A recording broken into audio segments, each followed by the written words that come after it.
Good evening.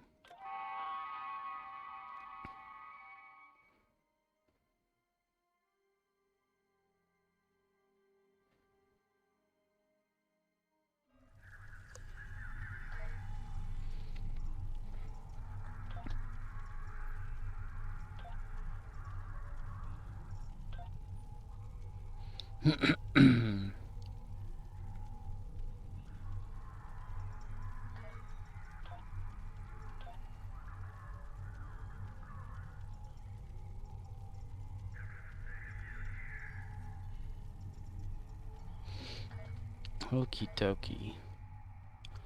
Let's get this evening started.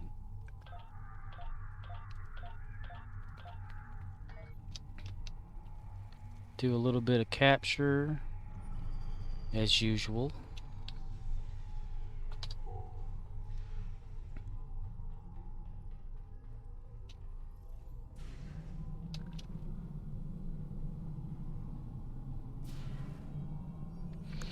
Endeavors tonight. Let's see, complete Borg TFOs 1. Plasma damage space, kinetic damage space. That should be rather easy. How far? Oh, and I should get a perk tonight, too. Nice, nice, nice. Nice, nice. Nisai, Nisai.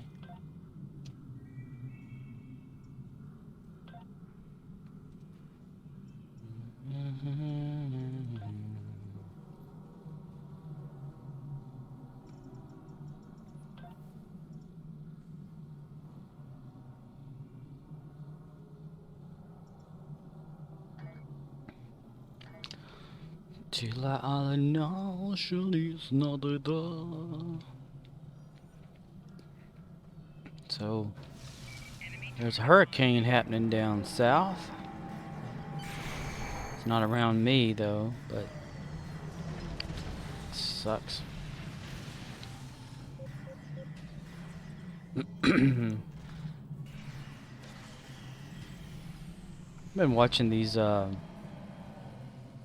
ghost story type things on YouTube. There's this YouTuber who used to be TikTok guy named Mr. Ballin, and he's got some pretty cool content. I really enjoyed like watching his videos and stuff because he'll tell like true crime stories or ghost type paranormal type stories and things, and he does a good job at telling them. So it's more like a relaying information that's already out there type telling, though. You know, it's not like he's making this stuff up. It's true stuff, or true encounters, I should say, of things.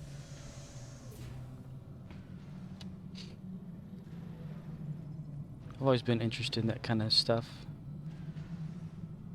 Never seen anything really that weird, you know. Can't say that the other night I thought I saw something weird, but I don't know if that was like a cow or something, or something weird. Heading home from work, and there's a fork in the road. Not a literal fork, a spoon. No, a fork in the road. That I take one direction to go down to go to where my house is, and in the middle of that fork, I could have sworn I saw something like tall, hairy, had like white hair, but grayish or black hair from like from top of head down. You know, like what you would consider the front of the forehead down of anything. But I don't know if I was just sleepy. My lights hit just right as I was turning, and I was like, huh, look at that. And then I just kept going, like, whatever. I should have stopped and turned around, because it could have been like a wild hog or a cow, maybe. I don't know, a very fluffy cow. I don't know. I just found that interesting.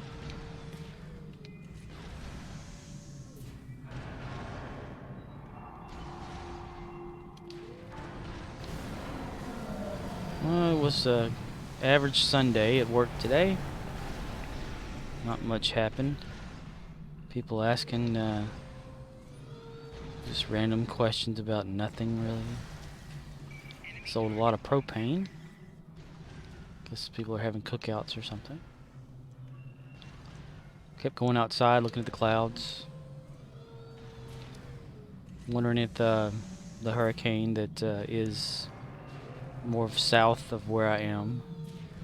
It's way south. It's in New Orleans-ish area of Louisiana. I've never been down there before. I'm north of that, although.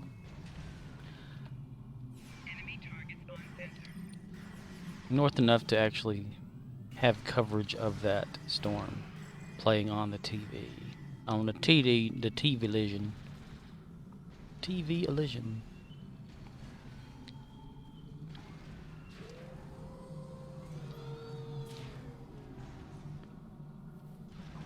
I lost 2 subscribers on YouTube. I don't know if it's because of the video I did yesterday or what. Which I guess it was mean, but damn.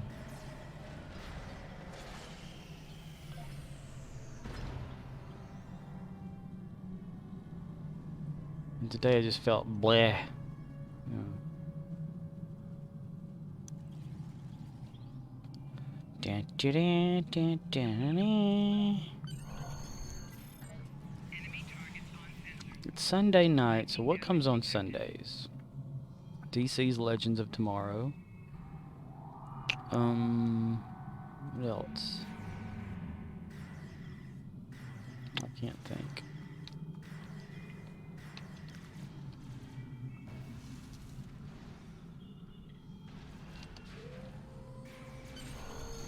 More than 40 Voth defeated, 360 points earned. Defeat the Voth in the battle zone to complete.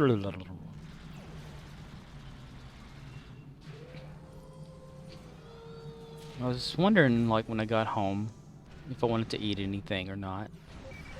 Because today, I just, like, ate a sandwich on my way to work. Fixed the sandwich, eat it in the car, because that's the only time I can have to eat.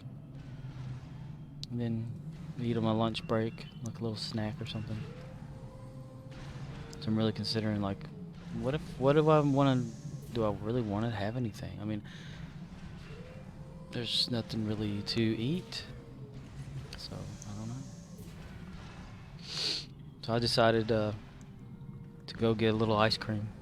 Just sit here and play and eat ice cream. Yeah, real healthy meal.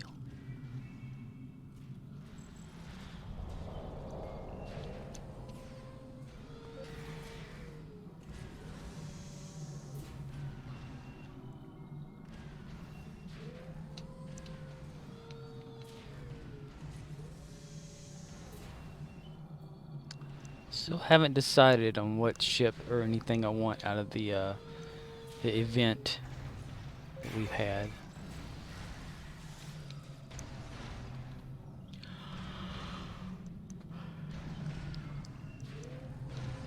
I'm liking those special ships though. So they're special ship or 2 T6 tokens. And special ships are rare versus, you know, you have more of a chance to just buy one of the 3,000 Zen ones if you wanted to. Who the hell is going to spend money on that though? What is that, like $3? Or something? Or something?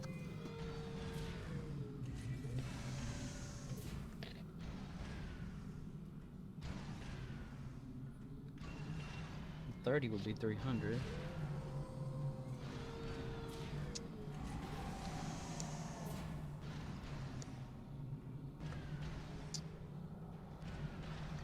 $30?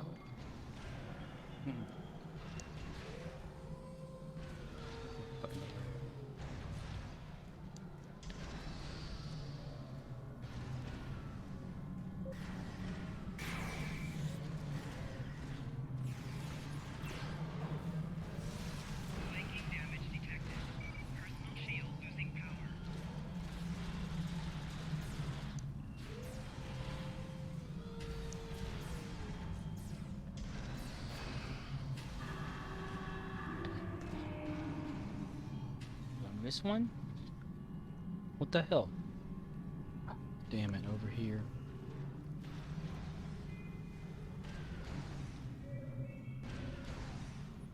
What in the hell?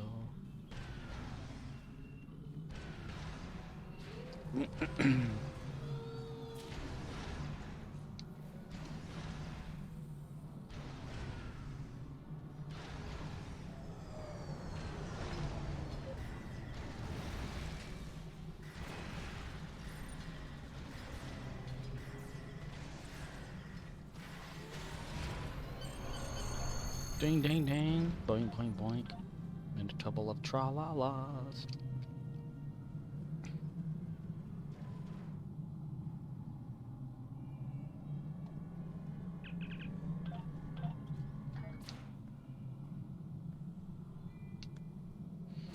Yo-ho-ho. Ha-ha-ha. Tra-la-la-la-la, bitch.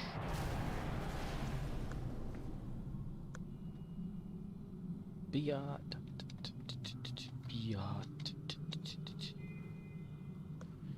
Move your body, girl, make the fellas go.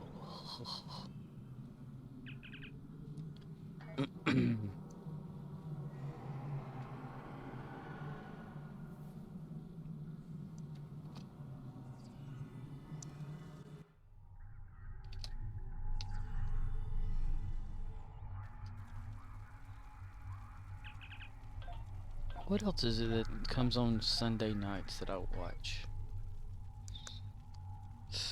I know this Me TV thing shows like old episodes, Mission Impossible and stuff like that, which is not bad for it being, you know, older than me. There we go.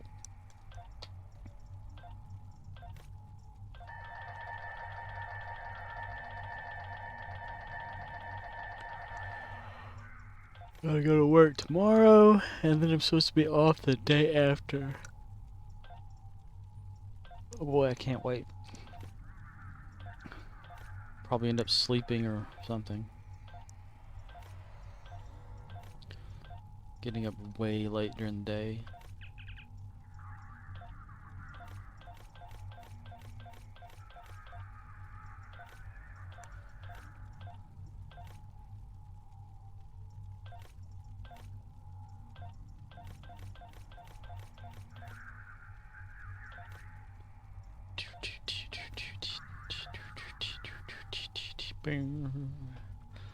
Thought I clicked on something to make that happen. Okay. Let me move that out of the way so I can see the collecting.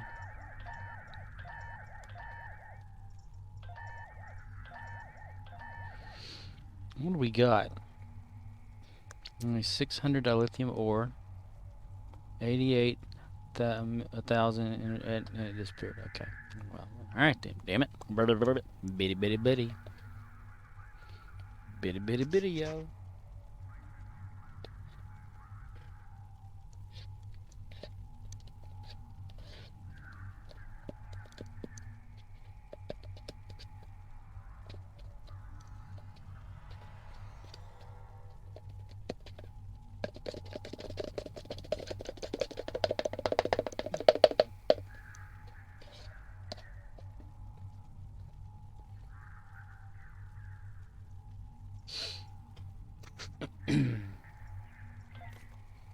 Nine of 10 there, that's not bad.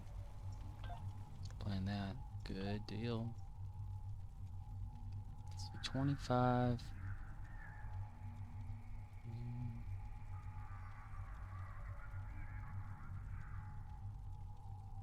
That one. Beep.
Ooh. 7:30. 7:30.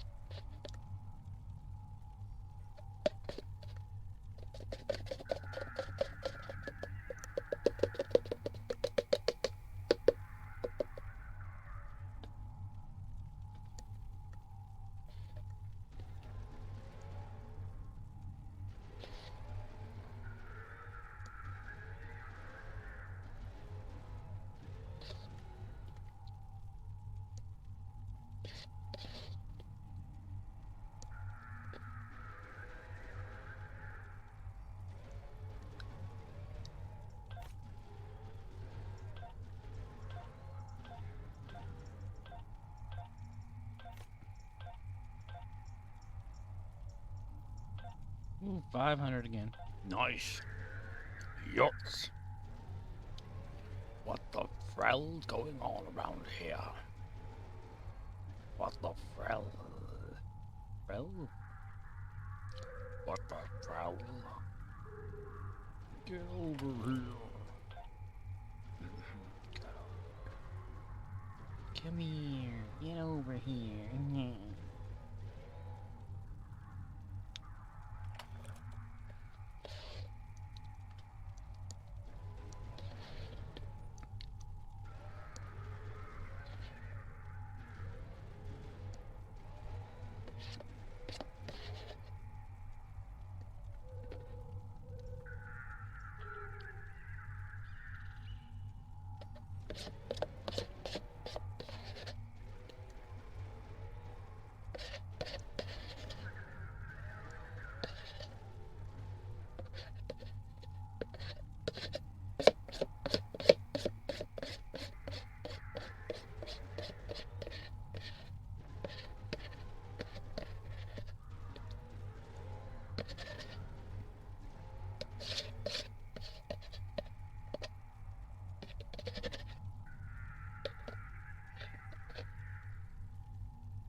Hmm.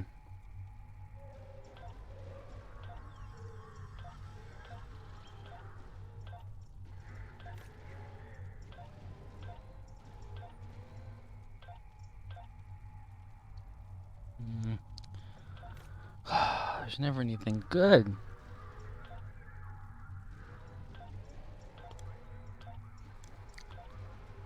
Let's see. Back to Klingon.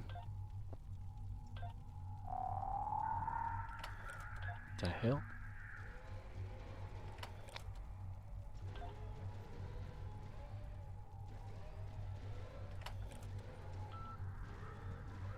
Ooh, there's a 10 of 10 for Klingon. 500, 120. I can't do it, can I? Oh. Nope. Crap. Every one of them's up there in the hundreds. I can't do them. Gonna have to stop it right there for that one. Okay. Alright. Okay, alright. Okay. Alright. What's this? What's this?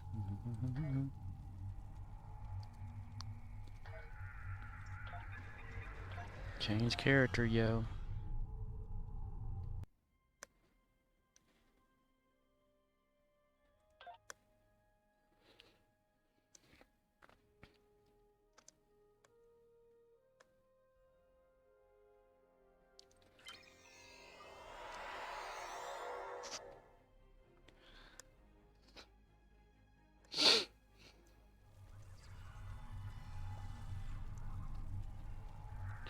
No-win scenario.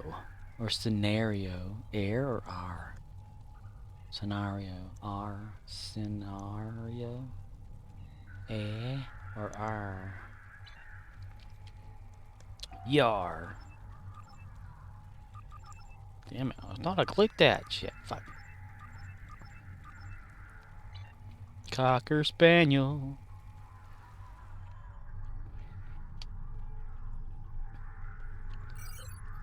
1, 2. Ah, they're both the damn capture ones too. Balls. Balls. Ah. Oh yeah, well we gotta go that way anyway. Fuck. Craving. Yeah, okay, they're capturing over here. Might as well help out. Make it go a little faster. Here.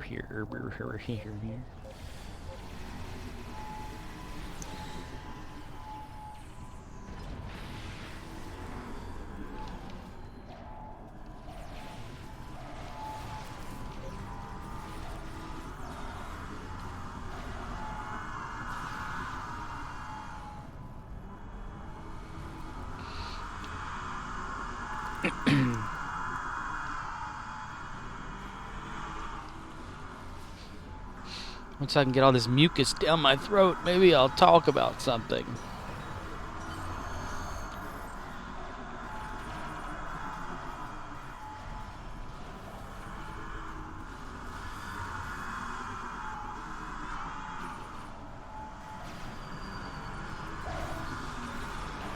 Ooh, got it.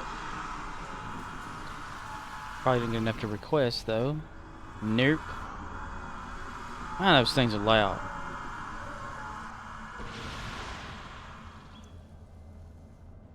Request reinforcements. Oh, the Rex is about to pop. Let's see if we can do this. Let's see if we can do this. Is anything else about to? Nope. Still needs one more section. Didn't be the bear or bear.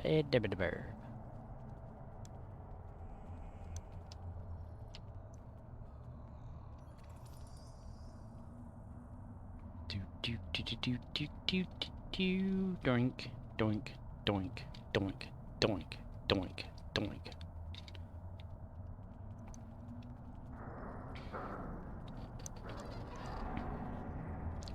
But this Mr. Ballin guy that I mentioned, one of the stories that he was talking about on this one video I watched was of this old theater that has people still working, and it's got like multi-leveled elevator. You know, it's like a basement. It's got a piano down there, and an upstairs third floor, and all this kind of stuff. And at night, it has to have security guards watching it because you don't want vandals and come in there and destroy stuff and everything. So he says that like one of the security guards is training a new one, and they go around and make the rounds throughout the whole place. And so the one night the new guy gets to go around and do most of the chores of walking around and checking stuff to make sure it's okay. And then the bathroom door on the third floor just shuts or something, just bam, and so he calls to the guy in the in the control room or security room and asks him if he saw, he thinks somebody's there or either ran out of the room. And the guy checked the cameras and there was no sign of anybody coming out of it, so he thought maybe someone must have run into it. And then they checked inside, wasn't nobody inside, wasn't nobody outside. And then they got to thinking, well, how can this door slam shut if it's got like one of those gas pressure like closing devices? I mean, you'd have to have a lot of force to just push the door shut. And so I was like, chalked it up as like somebody must have been in there running. So they checked everything. They went down to the basement, checked that, and saw nothing down there except that piano. Went about their day or night or whatever as normal. And then one of the other nights, hearing noises, sort of thing. Goes around looking. Both men draw their weapons, and they're like looking around because they keep hearing like sounds and what sounds like somebody talking. And They're like just searching this whole place, can't find anything. And one night, what was it? Something about an elevator thing. They took the like one of the security guards, the new guy, was there that night by himself, and he thought he heard somebody like whispering behind him. So he goes outside to look and keeps going and walking around, and then he hears the piano playing or something, I think. Goes down to check that out, and as soon as he gets like toward down there or something, the piano key protector part of the piano just slams shut. And and he thought, well, something's going on around here. Ooh, what was that? That was Feet Voth, Battle Zone complete. Not one damn thing, because I'm waiting on this fucking Rex. It's not gonna pop because everybody's over here. But lots of other weird stuff kept happening, and there was a time when they what was he talking about? I forget most of it because I'm trying to focus on this too. But I watched that today before I went to work. This guy said that he was, since both of them kept experiencing this just weird shit that kept happening, hearing things, seeing things, what looked like a hooded figure standing in the shadows and stuff, and just be gone or whatever. The one guy that's been there for a while, securing, doing security for the building, the theater. He said that he can probably get a hold of one of his friends to come over there and, walk, like show him a tour of the place and just walk around and see if anything weird happens when he's there. And they all go around and make their little rounds, go through there. And they hear a noise inside of a room. they go in there with their guns drawn, and the guy that was with them went with them too, and they like check this room and like certain areas of it and whatnot. And then this guy like looked like he was freaking out. He looks over in the corner, and he's like pointing at something sitting there on the floor. And whenever they go to turn to look at it, the other two, the security people, then there's nothing there. Like he just vanished as soon as he told him to look or whatever. So he like hightails it out of there, gets out, and there was then like one day or evening, whenever this security guard like comes into work that day, he hears somebody, like one of the auditor or accountants or something that like work in the building or the theater. I don't know why they would do that, but was talking about the ghost of the building, and this like intrigued one of the security guards, the new guy, and he got to listen to this guy's story. So he told the other security guard about it, and to them it kind of made a lot of sense, like about what they have been hearing and what this guy had experienced too. Like this accountant guy said that he was up in his third floor office, and the elevator like came up and like kept going down and up, and he said the motor for the elevator was so loud that he could tell when someone was like when it was moving, and they thought it was like regular maintenance, like scheduled maintenance on, it does it itself just to run the motors or something, until he saw the elevator like stop, because his floor and where the elevator was, I guess he could see it, is what this dude was saying. And he turns around and like goes out to toward the elevator, because the doors staying open. There's an alarm going off saying like that, so because the doors can't close, so that if the doors think there's something there, I guess. And the guy like peeks into the elevator to see if something was there, and nothing was there. So he's confused. The guy, for some reason, walks into the elevator because he keeps hearing this. He kept hearing it go up and down, so he's wondering what the hell's going on. He gets into the elevator, and he said immediately it felt like it was just like a temperature change in there, went from like took hold like whenever he walked in there.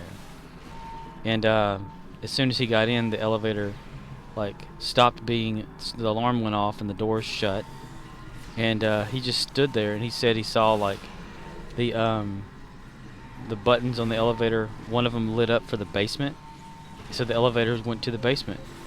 And he looked down there, looking around and stuff. Thought that was weird, you know. Where am I at? Where am I at?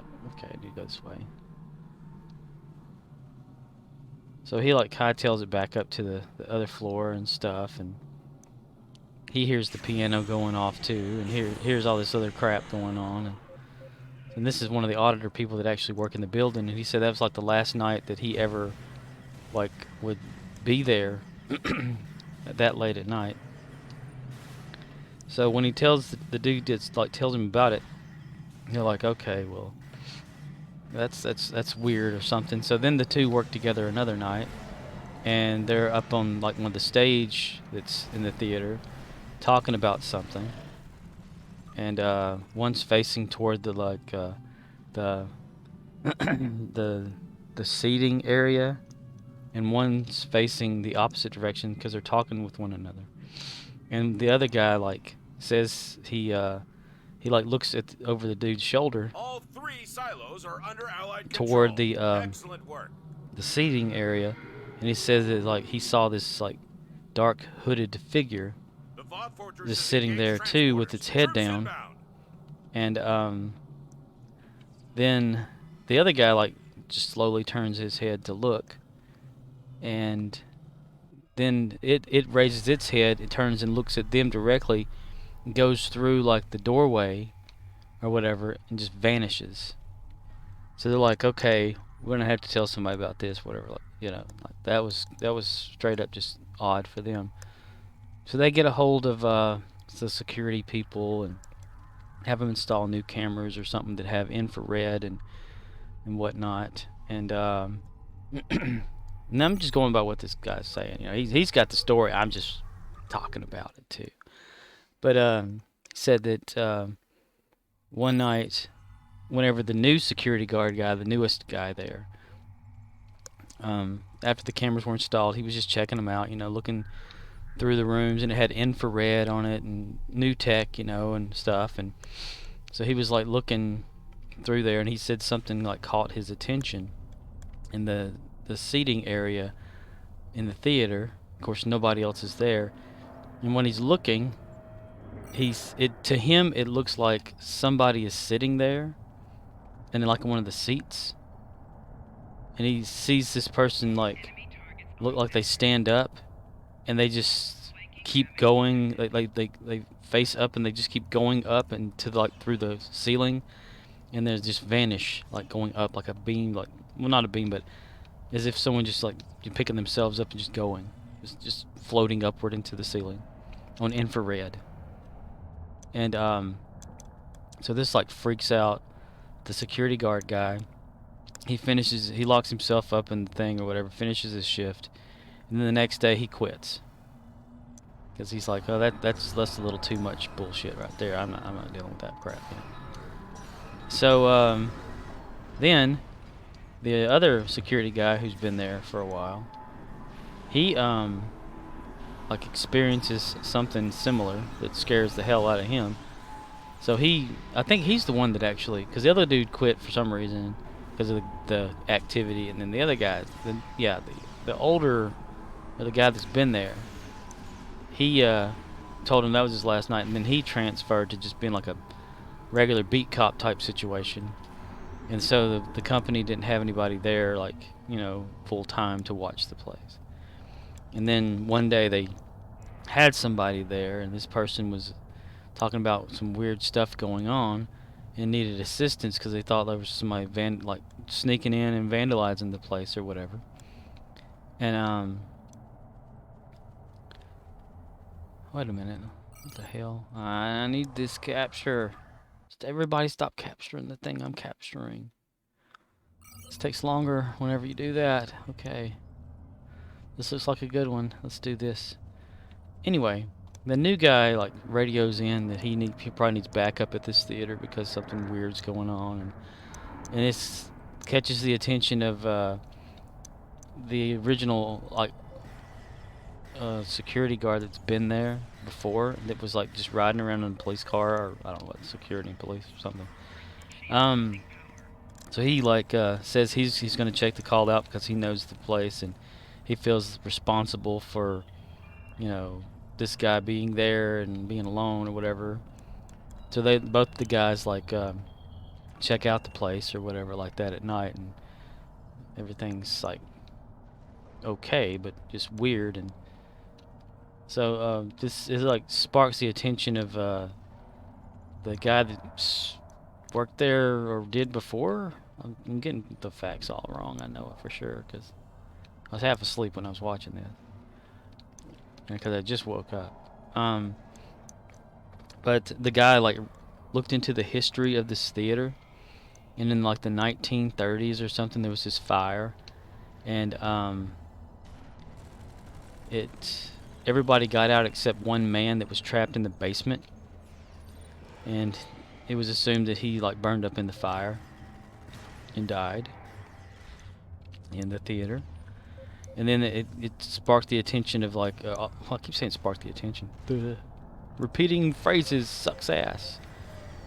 It reminded the main security guard dude that was there like training the other one before, that whenever they were standing there like talking to one another on the stage, and one facing one direction and one facing like the stage or something, whenever they saw this hooded figure and it looked back at them, he can recall that it looked like it had like burns all over its face, you know. So he's saying yes, that's what they were experiencing, was this ghost of this man that died in the theater, and he was still just there active doing stuff, you know. So it's freaked him out, and I guess to this day that stuff still must be happening. I don't know, the dude tells the stories like really well, and I tell it like bullshit. And he's the one that does the research, all this kind of stuff. It's good to listen to the stories, because yes, they are stories. If they're true or not, that's up to the viewer to decide. But they're like factual types that have been reported, you know. But you're reporting on somebody else's findings or account of something, so you know, you don't know if it's the true or not true. He had one in there about like a demonic possession story, and just like a missing persons, and this one guy that the investigation's like still going on since 2013 for this dude. That I'll go ahead and I try to explain the story too. Damn, how many of them I got? It's like a story about this dude that had just started college, and everything was fine. He was making the grades, all this kind of stuff, you know. He was in some university thing, whatever. And one day, he's like feeling like acting weird. Of course, they say he was like taking medicines and stuff like that to stay awake or whatever, but he was acting weird to where he would go over to like one of his friends or something to tell him he can have his Xbox, he can have this, he can have that, he can have all of the stuff or whatever. Goes over to his girlfriend's house, breaks up with her. She's upset because he's talking like out of his head, weird or something. And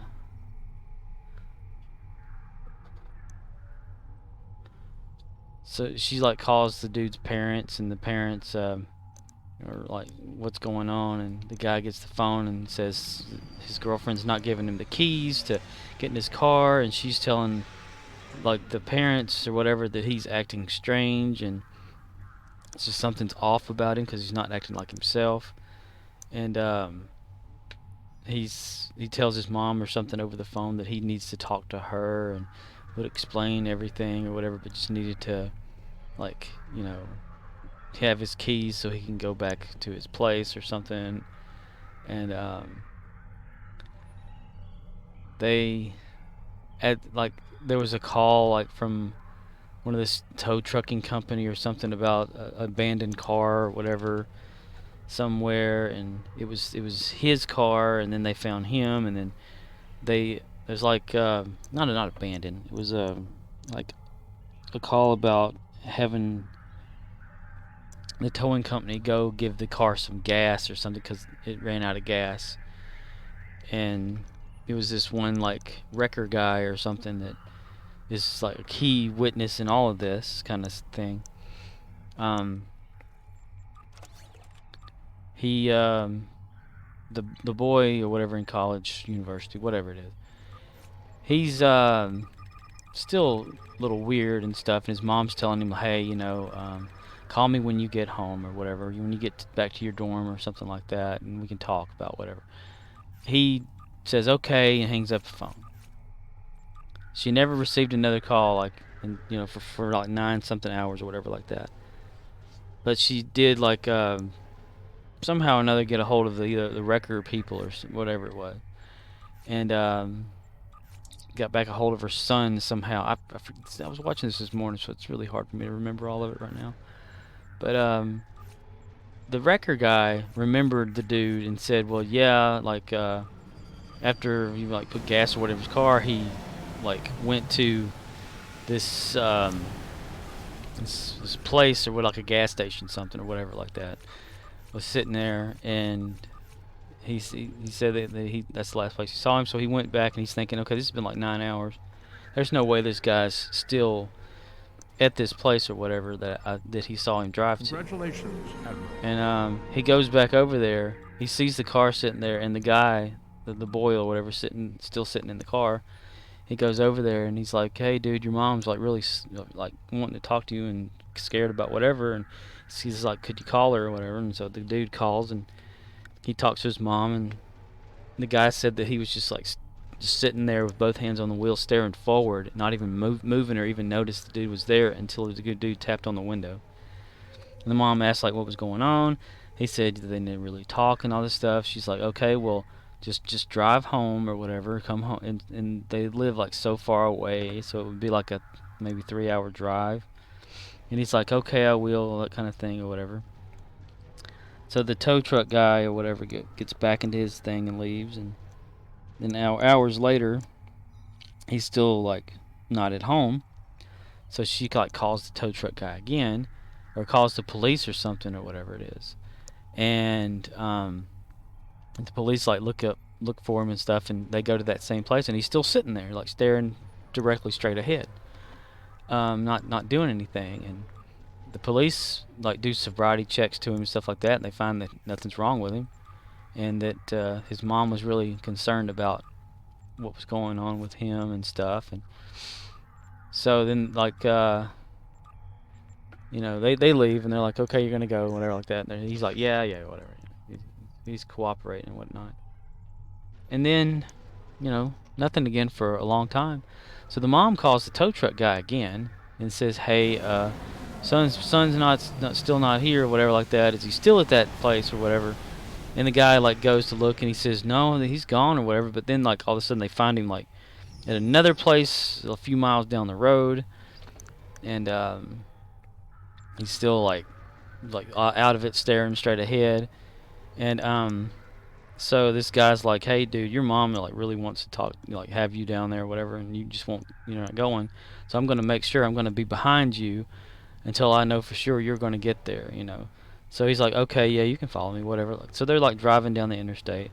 Tow truck guy's right behind him for like an hour, like 100 miles or whatever down the road. And he sees that the guy's like going, so he turns around and is like, okay, well, he's going home, Well, then the 3 hours again is up, and he's still not at home. The mom calls the cops again and stuff or whatever, or they got a report of some vehicle that had ran off a cliff and down a little ravine thing or something or whatever it was, and the guy like was not there, So they tracked it back to the mom or whatever and talked to her, and it looked like he had like busted out of the glass of the car after he like went like it went off the cliff, and he was just missing. And they did like an investigation and stuff, and found that the accelerator was pressed to make the car go as fast as it did off of this thing. That it wasn't like a, you couldn't go from a straightaway into that and just go that far. You had to actually accelerate, and they like found out this. I don't know how they found this information out, but that's what they did. And they said it looked like it was an attempted suicide, like he tried to kill himself, and he must have like just disappeared somehow because he still hasn't been found to this day. There's more interesting information into that, but I can't tell the damn story for shit. I get the facts backwards. I'll tell you the last part of it first. But just some odd shit out there. It happens. This is getting annoying. I can't not find a damn way.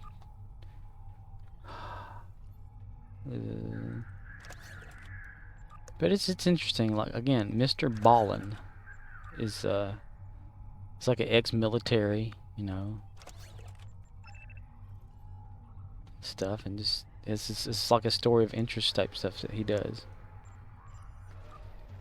which interests me because I like that kind of stuff too.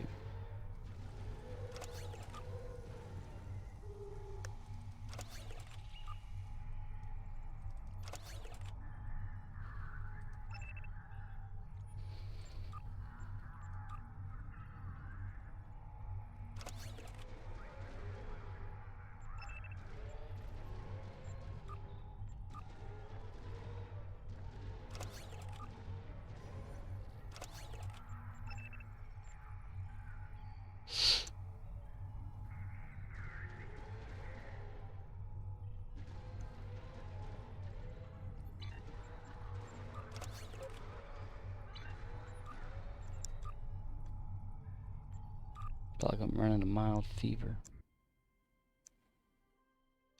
Voices are throat's scratchy. I probably got the corona.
A little too far.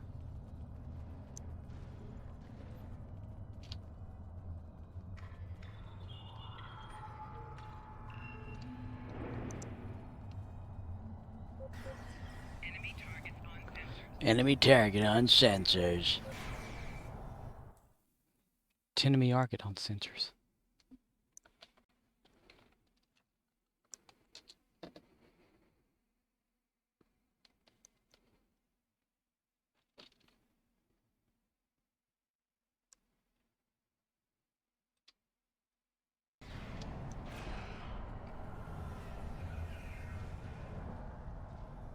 Just checking something online and made my computer stutter.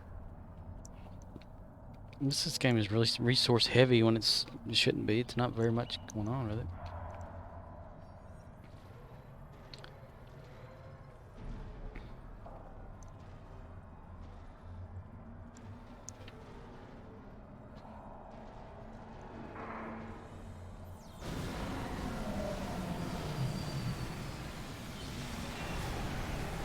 Maybe I should take a poll and to see like which ship I should get with the free token thing.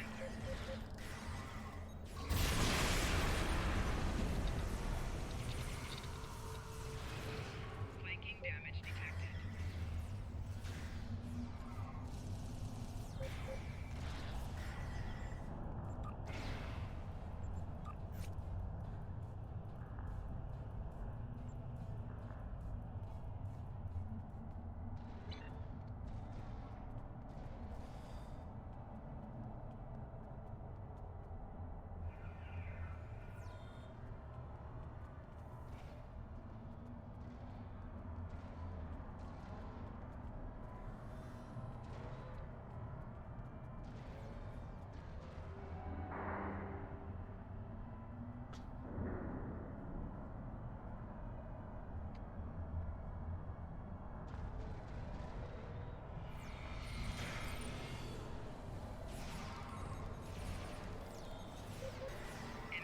Don't you dare! They're trying to sneak in there and take that. Well, they ain't gonna take shit. You hear me? You're not taking a shit from me. Not a shit at all.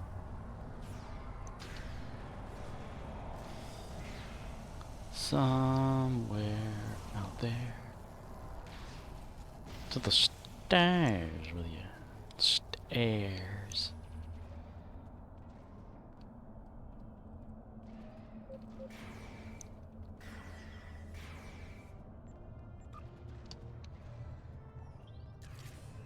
Should get more than that. Okay, yeah, 25-ish. 26, 25 to 30, average. Yeah.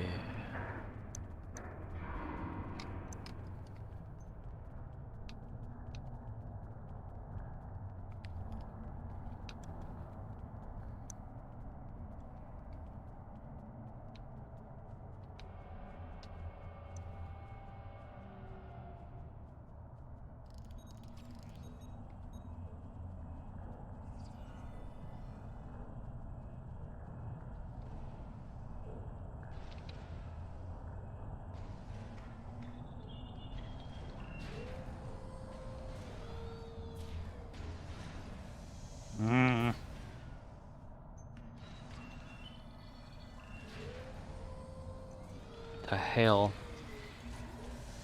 They've okay. They've decided it's time to fight against Captain Fucktard here. General Foma. Foma. He's Foma out the mouth. Volume.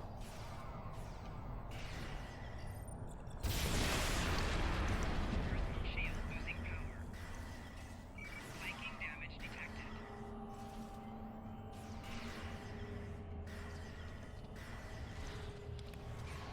Come on, Methuselah. Are y'all just gonna run away? Alright. Alright.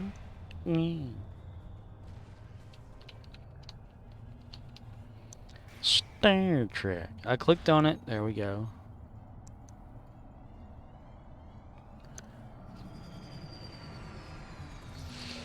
Stair Trek.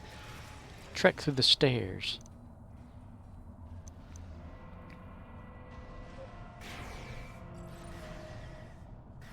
Enemy combatants in close proximity.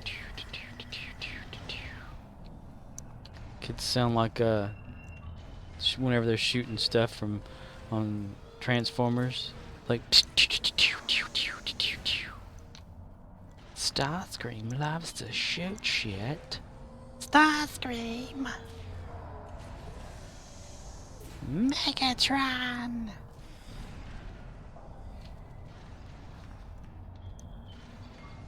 Why are you running away, man? Come help me capture some shit over here, y'all. Dun dun dun dun dun dun. Dun dun dun dun dun dun. Boom. Just a perfect day. Drink sangria in the park. And then later, when it gets dark, I go home. It's just a perfect day. Feed animals at the zoo. And later, a movie too, and then home. Well, it's such a perfect day. I'm glad I spent it with you. Oh, such a perfect day. You just keep me hanging on. You just keep me hanging on.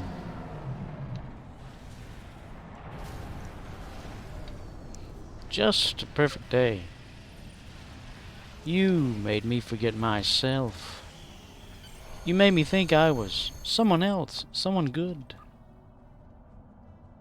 But it's just a perfect day. I'm glad I spent it with you. Oh, such a perfect day. You just keep me hanging on. You just keep me hanging on.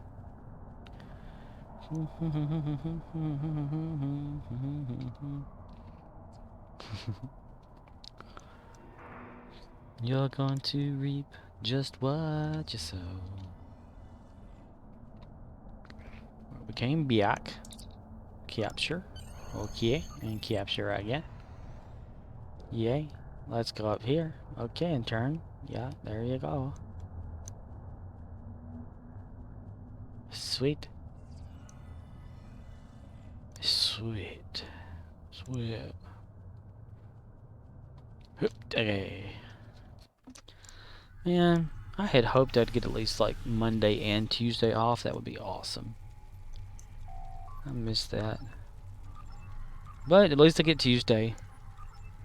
So far, right now. Until something may happen. Who knows? Something's always going to happen. Always.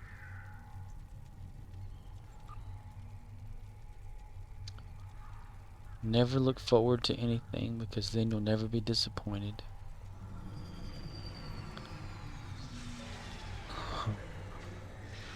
At least that's what I say anyway.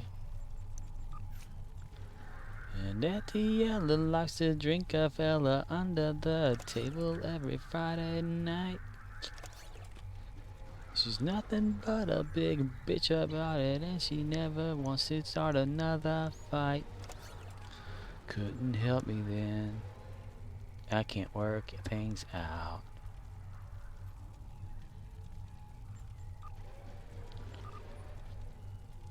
I just want some fries.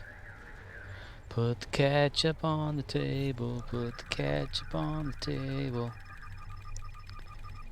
I just want some fries.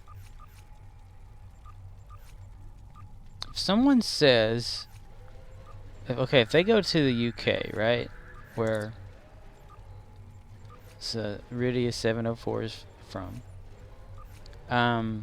if someone goes up to say, like you have McDonald's, I'm guessing over there, right? Because McDonald's is like almost every damn where. If you get a burger and do you say you want a burger and chips, or is it actually a burger and fries at McDonald's too? Or like if you just go somewhere, is a chip different than what we consider a fry? I mean, sure, it's I'm guessing same as taking a potato and you know, cutting it in little shreds or pieces, like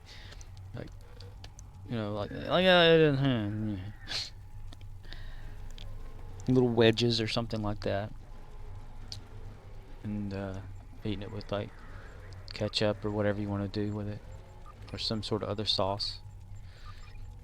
Is that the chip part of it, or why do we call it different than you call it? That's my question. Why do we do that? Why do we confuse each other? I'd say if it's from the UK first, or Europe, then it should be that everywhere. Even here in the United States, we should just adopt whatever it is. Stop calling it whatever. Even though the term French fry,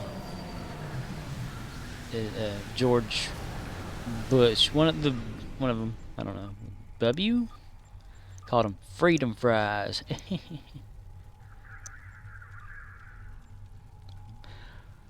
I don't know. I'm just curious.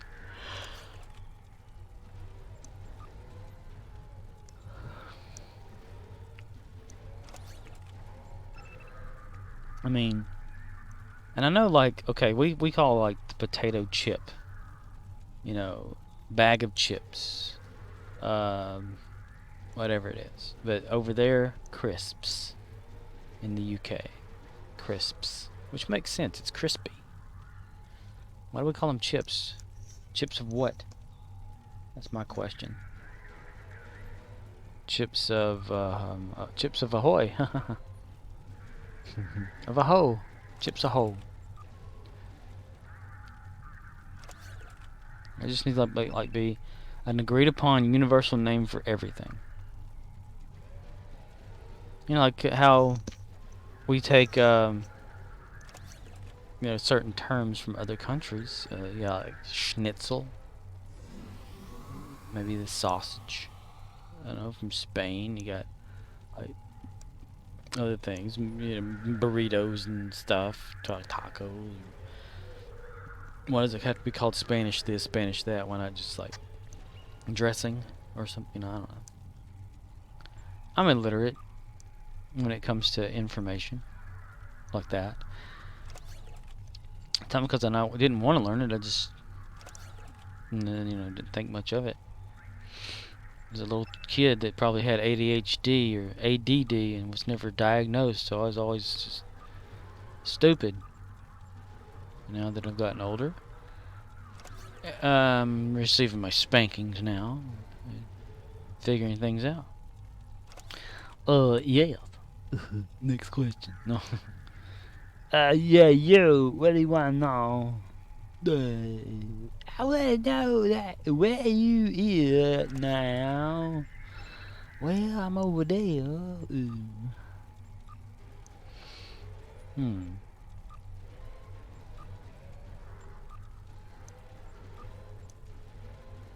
I'm always wondering too, like, how is it that here in America where I'm at, how is it that we think that we're the best country in the world? Why do most people that live over here think that? I don't think that. I mean, I live here in America. I think a lot of the times I think it's shit. What freedom are we protecting ourselves from? Just politicians are corrupt, you know?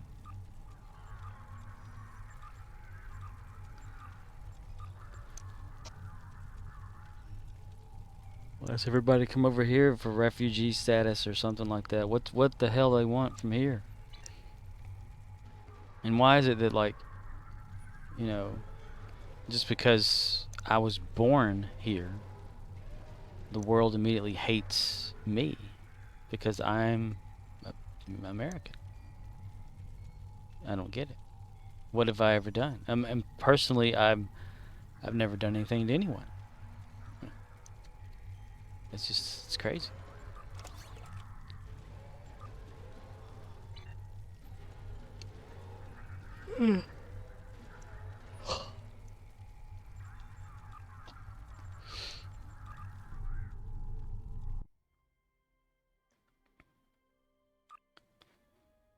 It's almost like God, hurry the fuck up. Okay. Whenever say, you know, you're born in a country,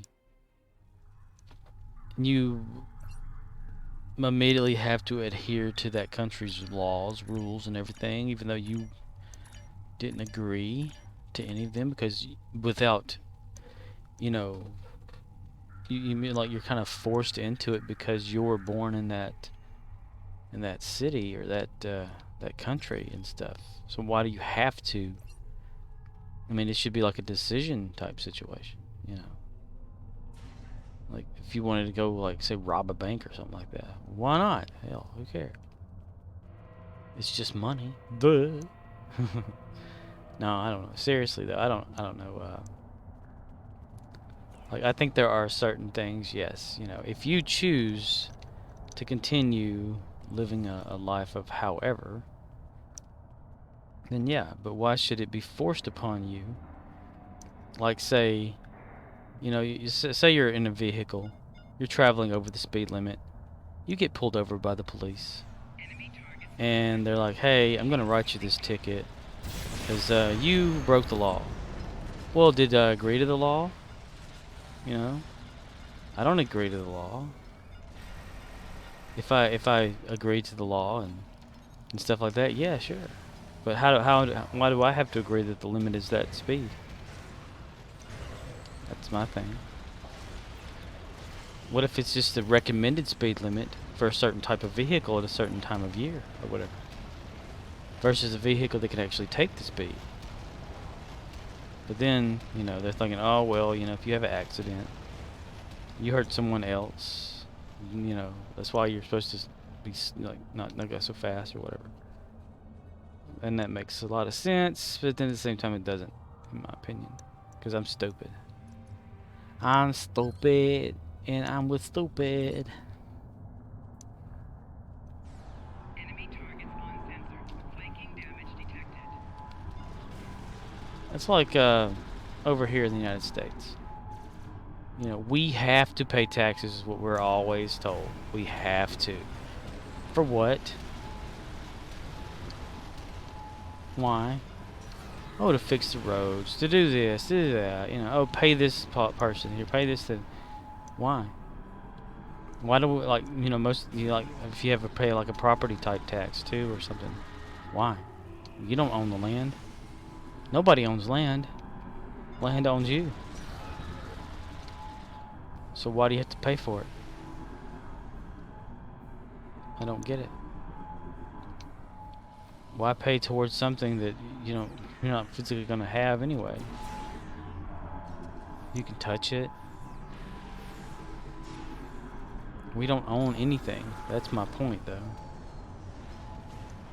We just borrow it or use it to our advantage or whatever until we're done with it.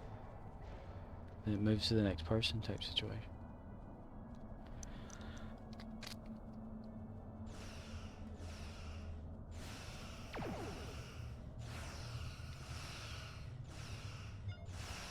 Oh my god, really? Shit. That's annoying. What do you want of me? I got no room for misery. Okay, let's see. The park. The park, I said. Yeah.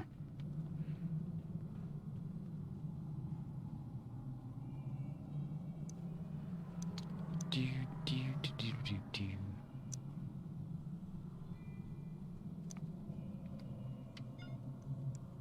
It's like getting back to that copyright infringement thing.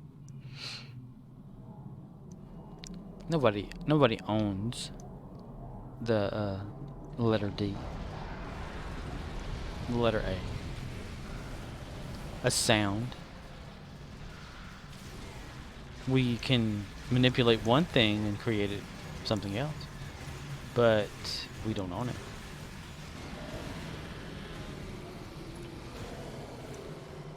Like, say somebody goes out there and they film a frog, you know, making a sound like the ribbit, the what we call the ribbit.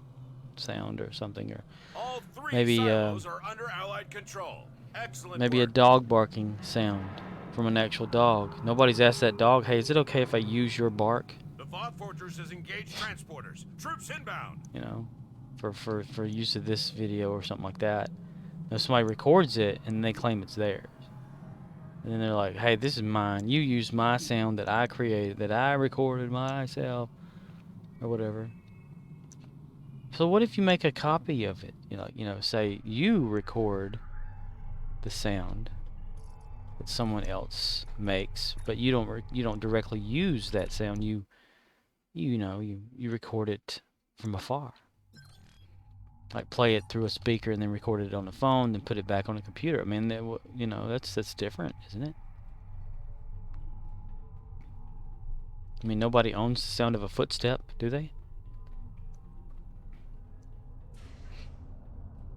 Content creating.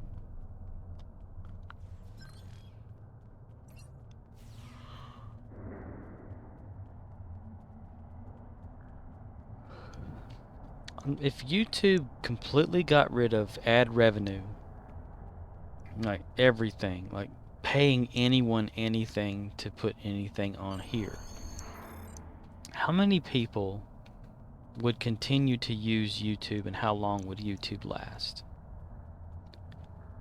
I would continue to use it as I do now, because I don't do this for profit. I don't do it for money. I never really have.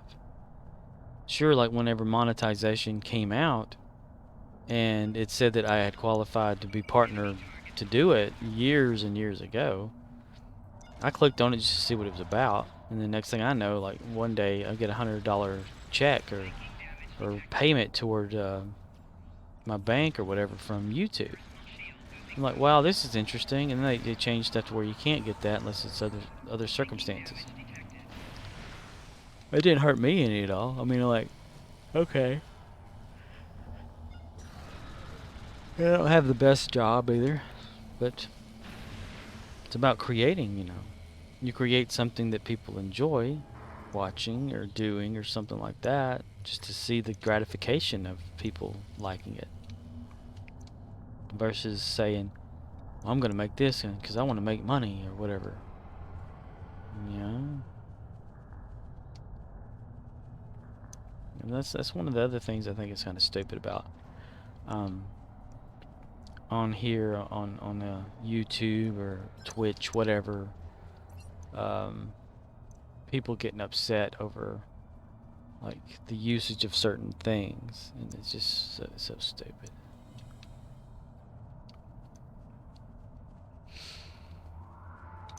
Pay me royalties. Or what is it, like if you sing certain songs and you sound almost identical, like I was saying yesterday that Mark Martel, I think's his name, sounded identical like to Freddie Mercury, like identical to like the bone. You can like hear it, and think that's Freddie saying that. So if he gets on a piano and plays Bohemian Rhapsody by himself,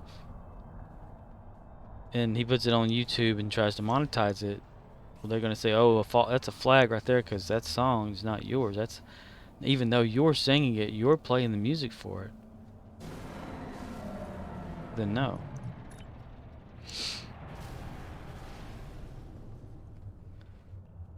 And that's one of the weird things about monetization and stuff. I think they just need to do away with all monetization.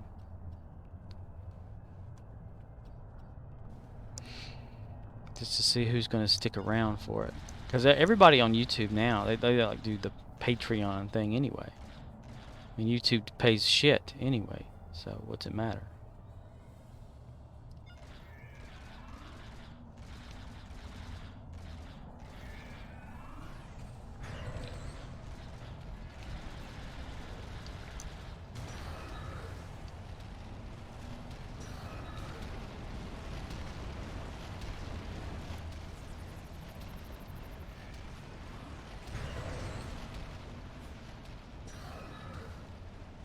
Man, there's that one video I did years ago on YouTube, because since I work in retail, we get like some cool stuff or whatever, you know, around Christmas time. It was like the handheld version of a Sega Genesis. It was just an emulator, you know, in a shell, pretty much is all it was, with games, ROMs or whatever. But it was a legal type, not the kind you can just download off the internet. And you know, I bought it, played it a little bit, maybe a few hours of it, and thought, hey, you know, maybe if people out there would want to know like more about this little device. So I made a little video about it, you know, kind of like a review type thing. I got a lot of people that viewed it, asked questions, wanted me to do stuff with it, you know, like, hey, test this out of it, test that. That's what I did. I wasn't expecting anything like money in return. I just wanted to teach people and show people this thing.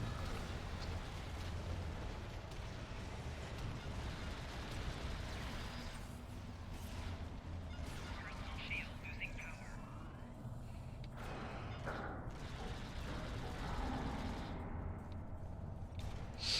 It had like maybe a few thousand views. I was just happy with if someone wanted some information about this thing. Like how to put more games on it, how to do this with it, you know, what happens if this happens to it or something. And I have to say that it is a piece of shit, that thing that it was. I mean, I played it, you know, uploaded video of it and all this kind of stuff, and what it could do, and like how to do this to it, how to make this, that, whatever from computer, and put it back in the box, you know, get it out a year later. The speaker doesn't work. Nobody touched the damn thing either. It was working when it got in there, but not when it came out.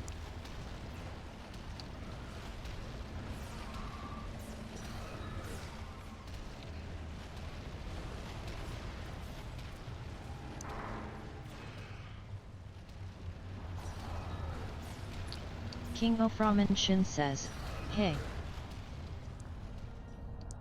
Hey. King Oframan Shin says, I need help, when you're done. I'm not gonna help you.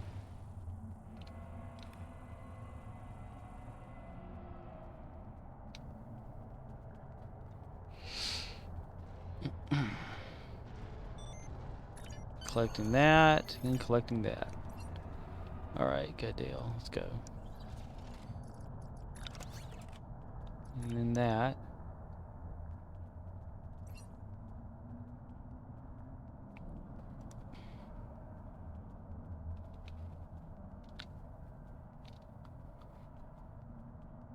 Oh, we still gotta get one more. Which one should I go for? No, that's almost gotten there.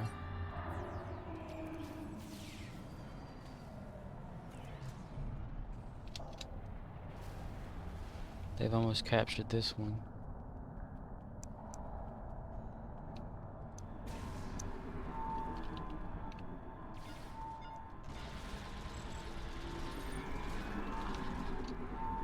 That.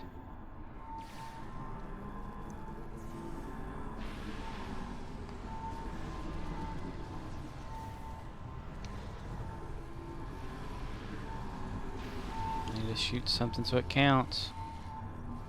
Why can't I shoot anything? There we go.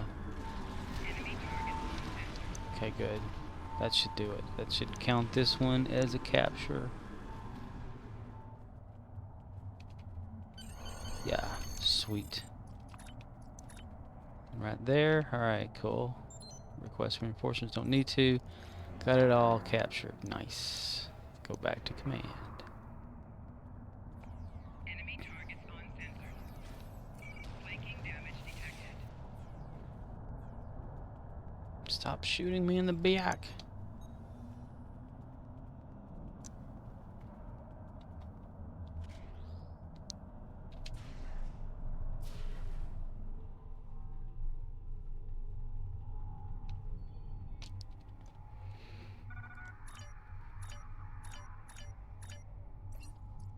And right there. I already got that. Good deal. And there, duty officers. Complete.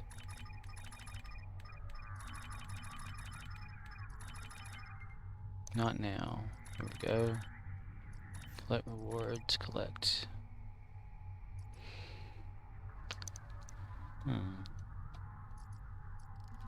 Was it somebody said? Who was it that said that? Let's see. Arcanoloth had said something about being able to turn off the flyby thing. Where was that though in the settings options? Let's see. So like text flyby. Maybe display? No. Keybinds chat HUD? No. Oh, duty, I gotta do that again. Okay. Plan these out.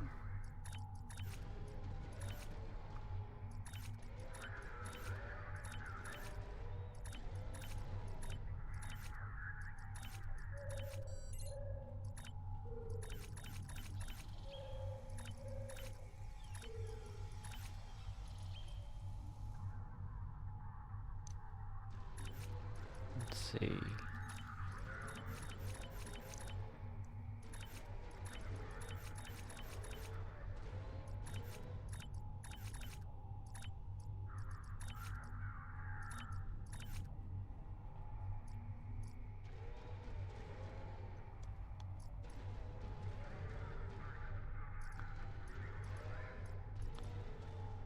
Notification settings, that's what it was.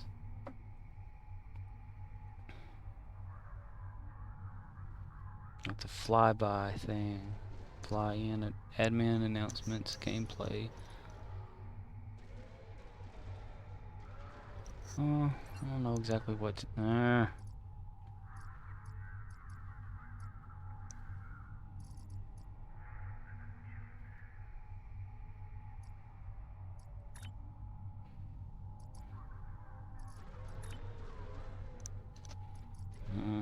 crap. I don't know what he was talking about. I think it was that flying thing. Admiralty.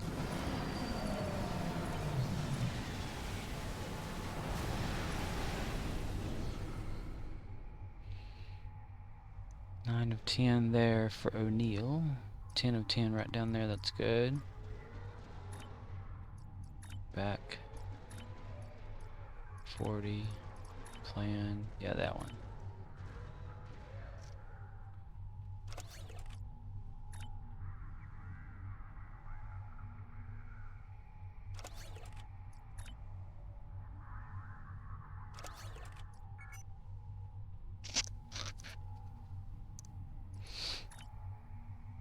I guess the 140 will have to do.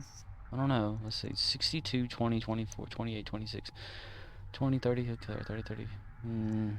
It would not equal that no matter what I did. So, see, play that one through. 30, 10, 20.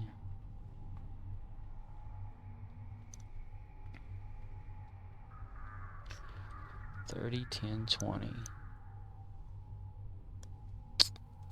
That 30 will work there. Okay, good deal. And plan that one there. Okay. Let's see.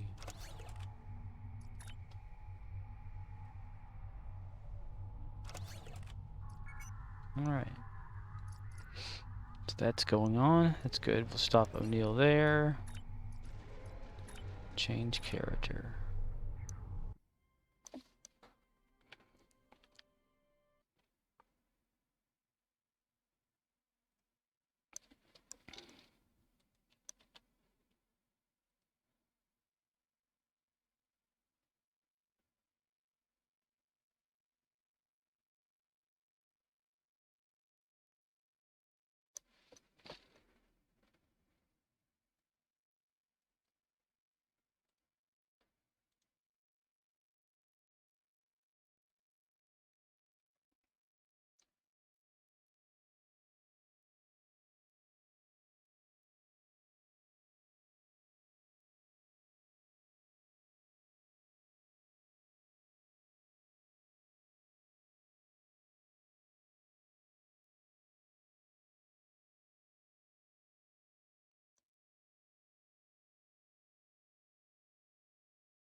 silos are under Allied control.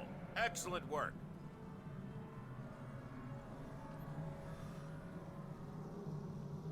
The Voth Fortress has engaged transporters. Troops inbound.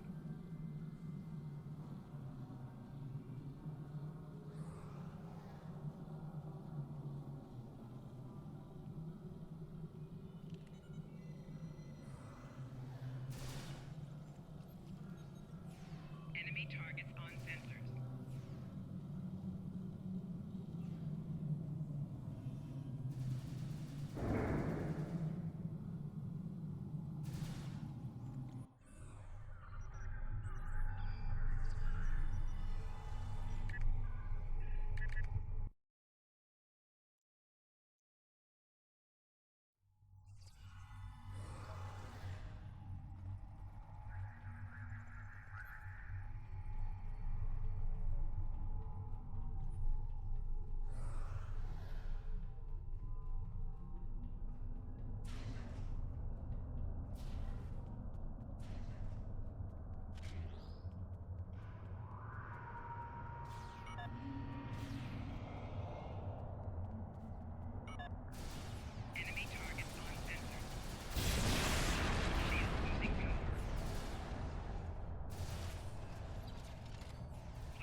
Kevskio says, hi there. Hey, what's up?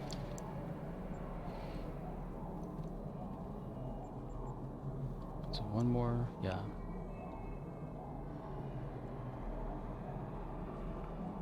Been digging into those ships yet? Trying to figure out which one you want.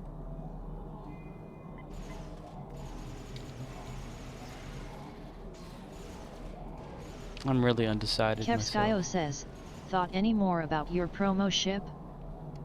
I cannot make up my mind. I don't know whether to like get one of the special ones or maybe keep it and spread it across like the two tier ones to like maybe get and take the console out, you know, and but I really want like special ones. I don't know. I haven't had time to really look into all of them yet. But I got two choices if it comes down to it. Kevskio says, I had an idea that an NX would be nice, but apparently there isn't a T6 version besides the refit. Are you serious? That sucks. So like the Enterprise from Enterprise NX, but only as a refit.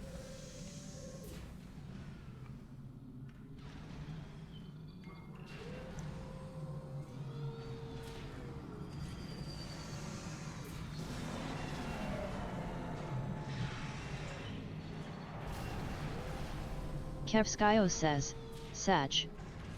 That does suck.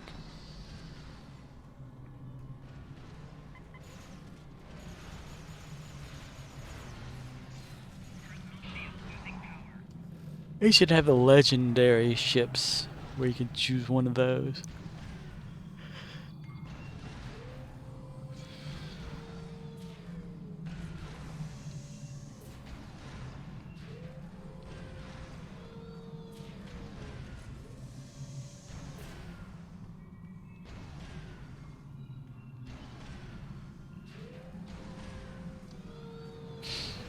Alright.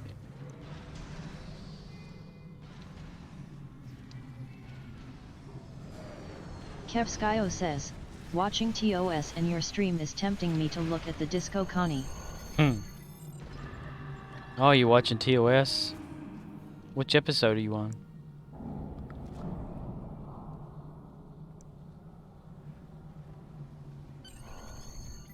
Kevskio says, haven't looked into it though.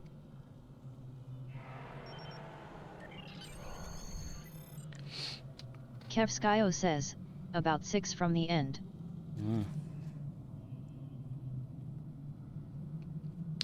What is the last episode of that? Isn't it like where they have Christopher Pike inside that wheelchair thing and they're going back over the data for some reason? I never could figure out why they were doing that though. Like, you know, why go after Spock? What was Spock doing that they had to have a hearing about or something? Was it Pike wanted to go back to there and live out his illusion life? Or, I don't know. I never could figure that episode out. Kevskio says, no, that was only a few episodes into the first season. Oh, the trial thing. Okay. Kevskio says, the last one is Turnabout Intruder, I think.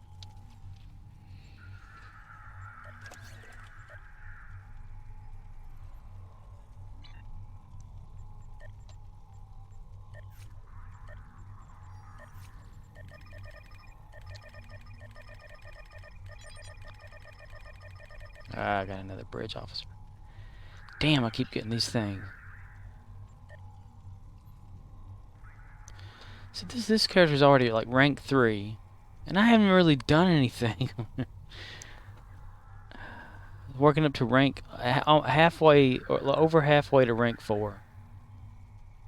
For this character, the last character I've made before the Gamma Recruit one, and she's already surpassed my my main one. Look at all these rank 4s. Damn, I haven't done nothing with this character. How's it ahead of my normal one on the ranking?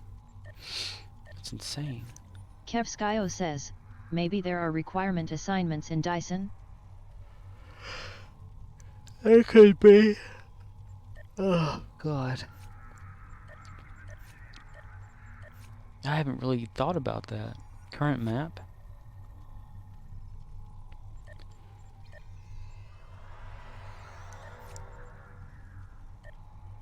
I mean, the only place that this character's been is like on Kronos and the academy there. Whenever I first started it. And then as soon as it reached like level 50 or something around that, I think level 40 I brought it on to the Dyson and just leveled up from here. I've never done anything except just randomly clicking on these things here, which is really crazy. But I think a lot of it has to do with like the assignments where I get all of these like bridge officers and stuff. Because I've gotten a lot of those in the past. It just amazes me how it goes up so fast that way with some characters and it doesn't for others.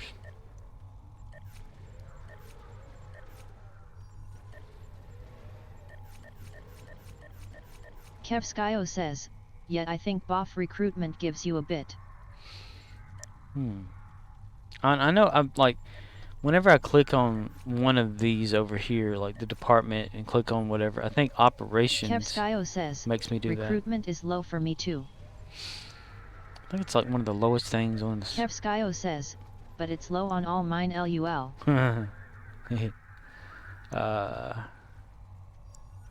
Development. Let's see. In progress. They don't classify it out as the way it should be. Like they don't have it categorized in the progress ones. There's something about the way I do it with this character, and it actually seems to just get it. I don't know. It's crazy. Klingon Empire.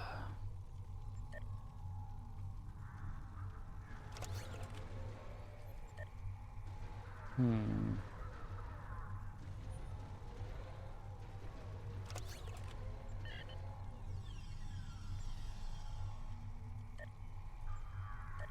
$40, $50, $95.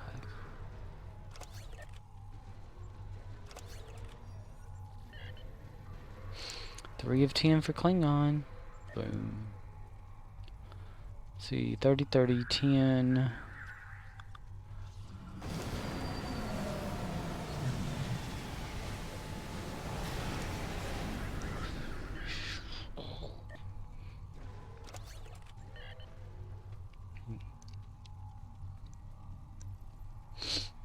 Okay, I got that in motion now. So I don't need to get any more on this Klingon one at the moment.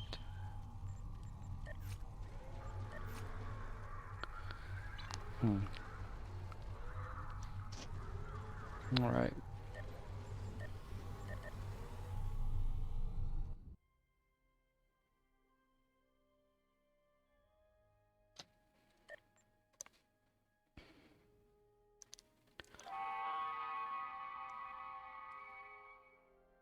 Okie dokie.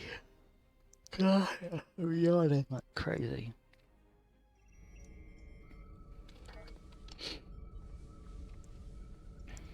Alright, endeavors. Let's do those first. Complete Borg TFO. Borg disconnect. Cure found at hive. Kidmer. Conduit into the hive. Infected conduit seems good. Conduit.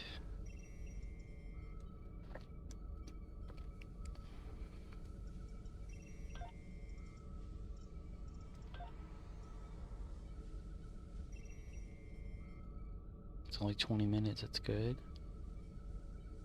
Into the hive. Oh, goodness gracious.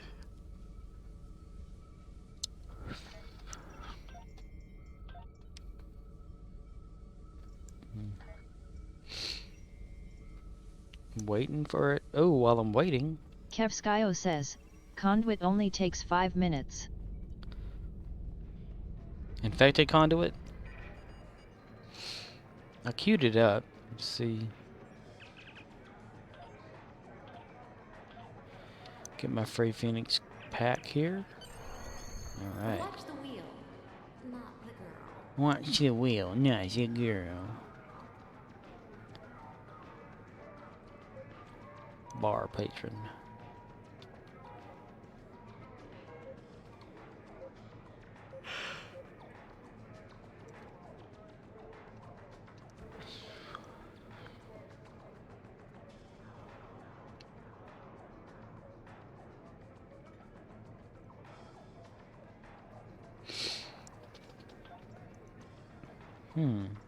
Watch the wheel, not the girl.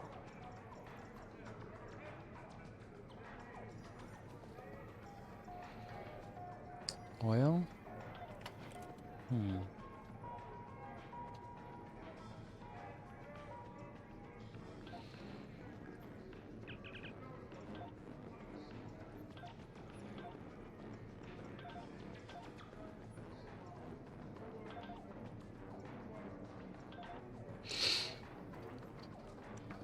2 Phoenix packs and a partridge in a pair of trees.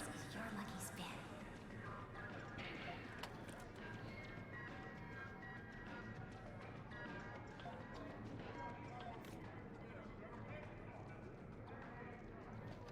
Oh, we need to line up, let's see, plasma damage. So load that one. I'm gonna keep on loading until it's loaded. Okay. It won't let me load it. Plasma. Polaroid. Oh, So strange. change sometime. Like the one I need, it won't load it. Interesting.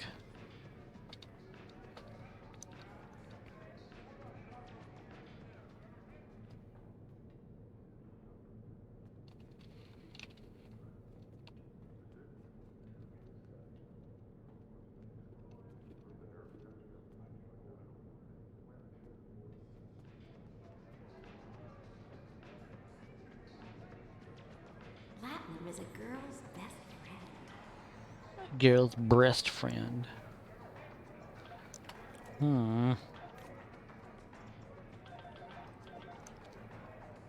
Why can't I select it? What the hell?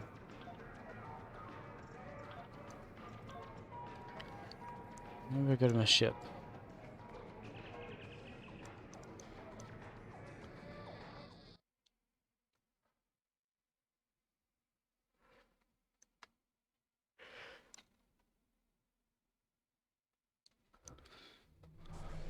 Welcome to Drazona. No. Ah, there we go.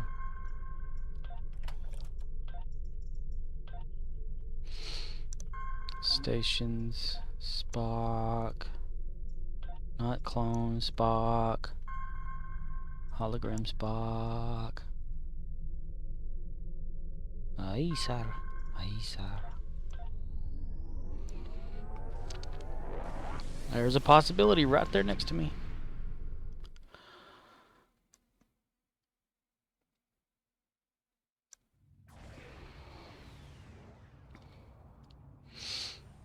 The situation is grim. All attempts to hail the... There's more.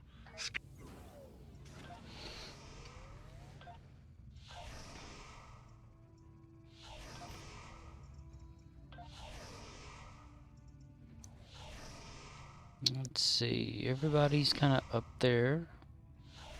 That's good. What's going on next to me? Okay. There you go again. Ah. Scanning the nanite transformer. Done. Additional data is available.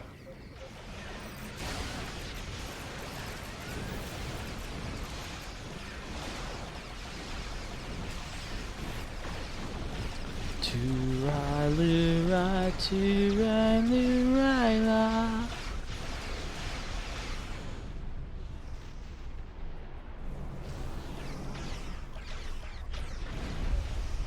Damn, that was an explosion right in front of me.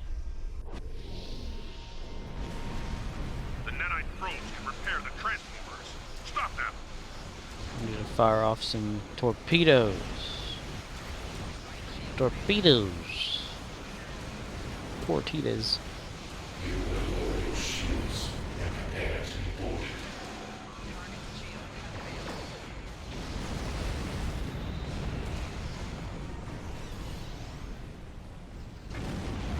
Swap over to. Probe is closing in on the transformer.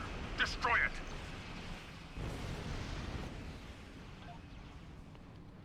There we go. Now we're us again.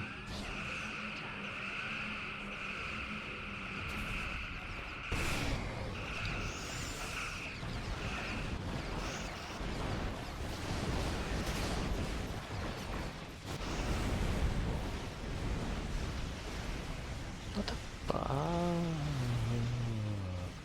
You will become one with the Borg. When I'm in the alley.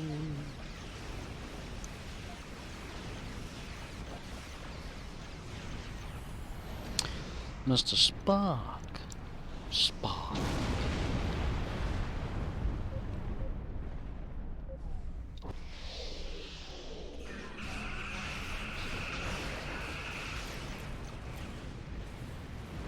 Nice.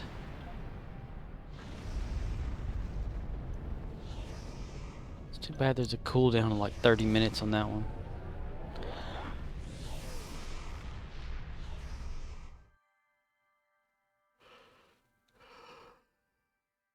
Ugh.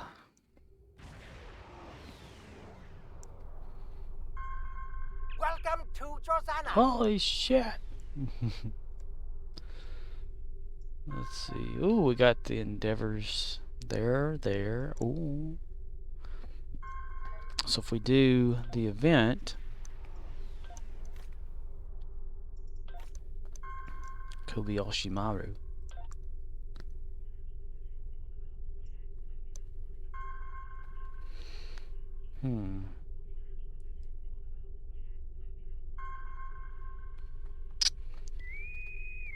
There we are. There we are.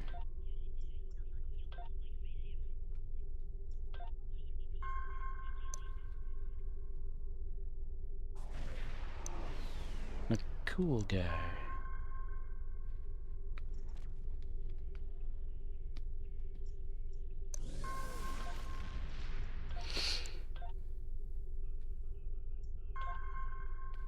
Oh, cadet can't list all of that. Okay. Ha! Someone next to me is like, "Let's go."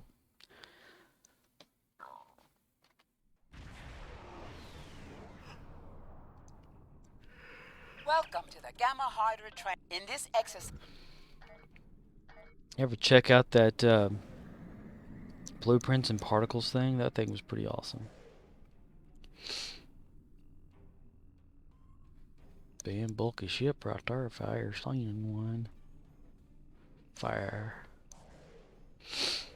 I thought I had like an actual promo ship token or whatever. Anyway. Kevskio says, "What's that?" Blueprints and particles.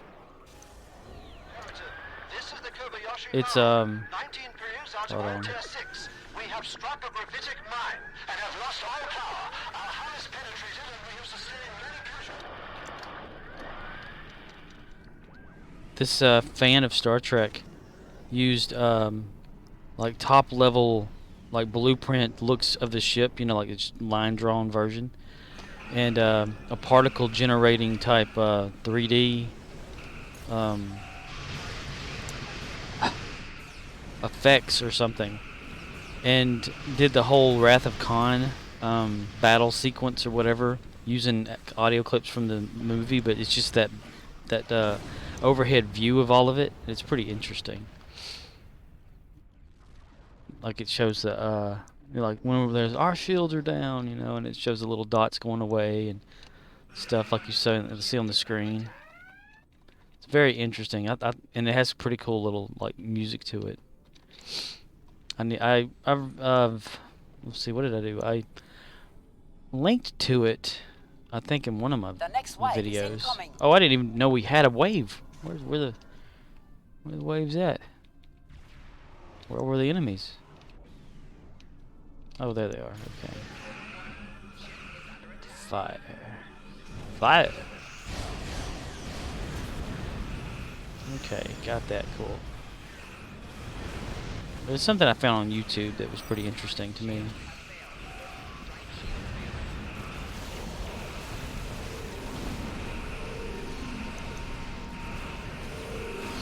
After this battle, I'll go find the link and I'll post it.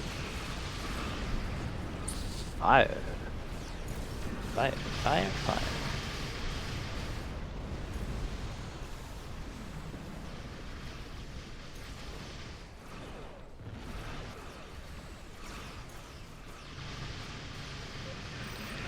Kobayashi Maru.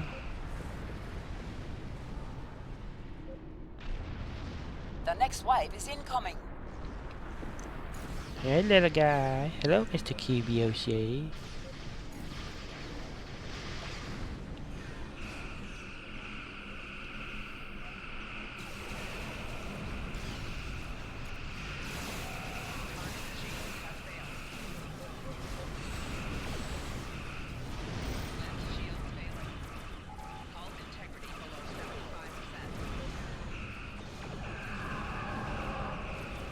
One, two, three, 4, 5, 6, 5, 6, 5, 6.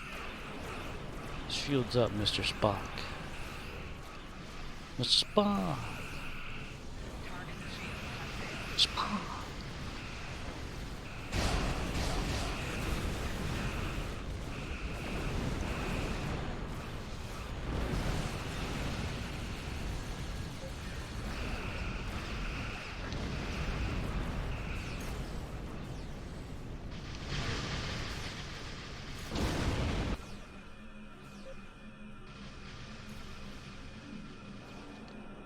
Warning.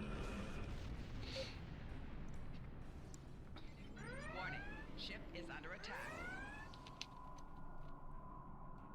The Kobayashi Maru's health is at 50%. I think I just tried to help it and it didn't work. Warning. Ship is under attack. It's not over yet. The next wave is coming. It's not over yet. Slicker than snot.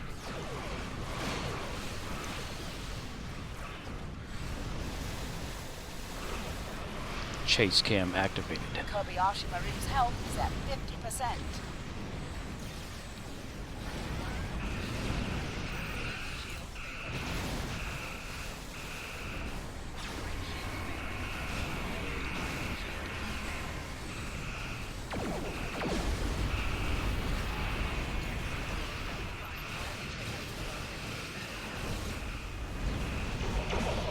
Fire.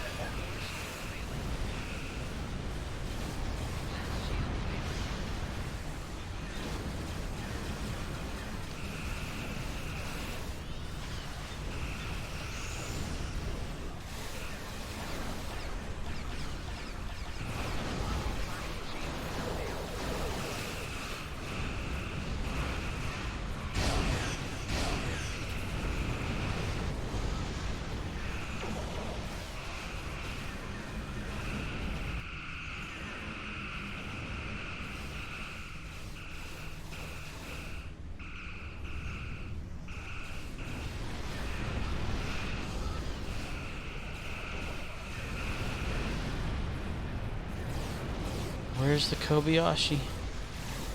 Turn off The automatic next wave fire. is incoming. They're doing the wave in the audience. The Vengeance affix is active. The Kobayashi Maru's health is at 25%. Where's the Kobayashi Maru? There you are, you little bastard. You bastard. Well, that didn't help much of it, did it?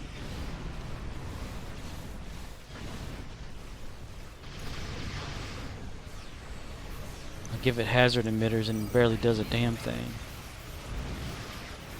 Con.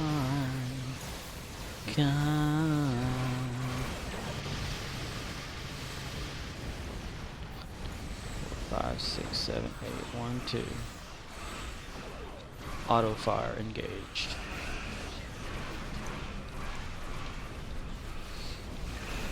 Ride your back, son.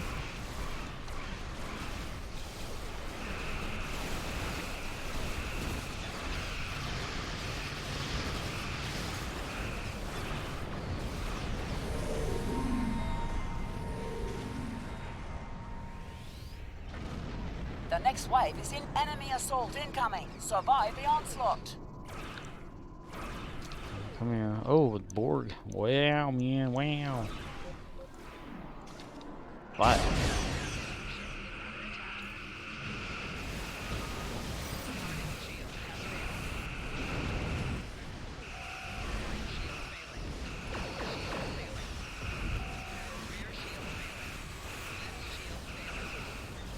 Damn the Borg. Shit. Kobayashi Maru's health is at 10%.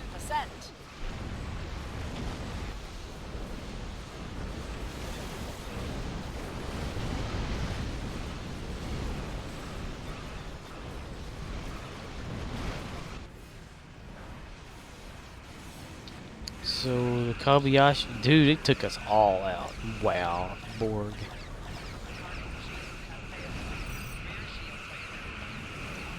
And they took me out again. Some jacked up ones right there, I tell you that right now. Heads up, another wave is coming your way. Kevskio says, oh shit, it's the entire collective. Right? It took everybody out. Oh shit. Let's get some gamma. And lead map.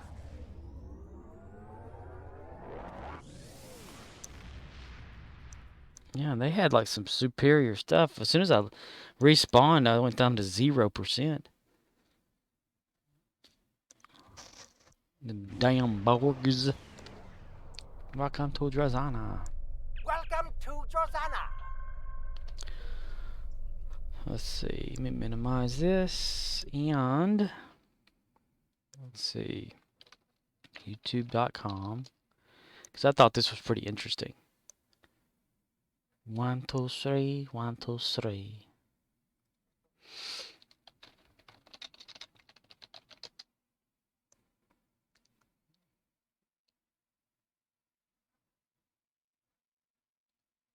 Copy.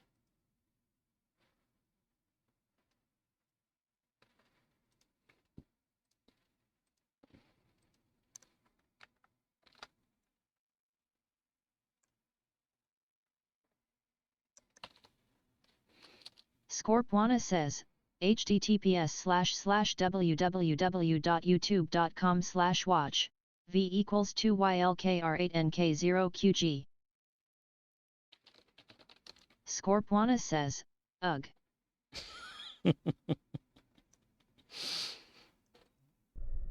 Ugh. I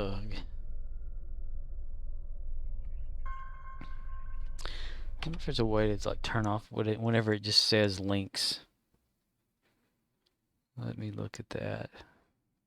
Kevskio says, thanks, I'll check it out after stream. Gotcha. Let's see, alerts. Ban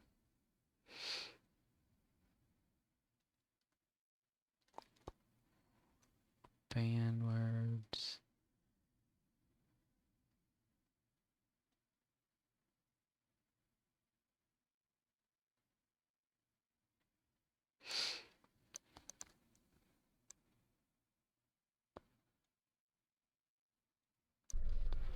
But it's fascinating.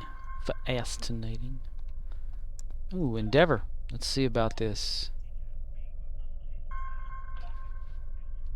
Control resistant space. I'm gonna take it because it's space. Paired minute phase. Let's see. Okay. All clear. So let's go unlock the box. Okay, take that. Take that. That. Be careful not to click on that. I need to like put that in my bank temporarily until I've decided, so that I don't accidentally do something with it, because I do have it protected. But there's always the possibility that Kevskio I'll says, screw up. control resist is my second highest. I always seem to get it. Wow. What does it actually do? It's down here for me. Controls this space. Increases your ship's resistance to movement and targeting impairment effects in space. That's pretty cool.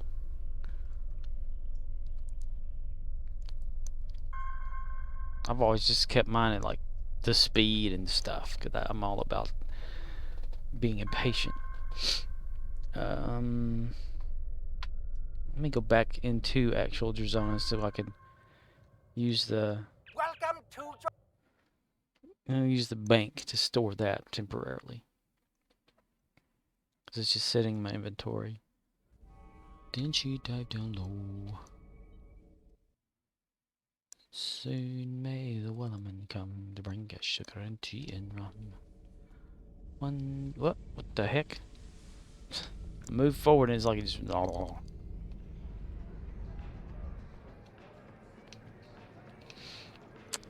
excess bank.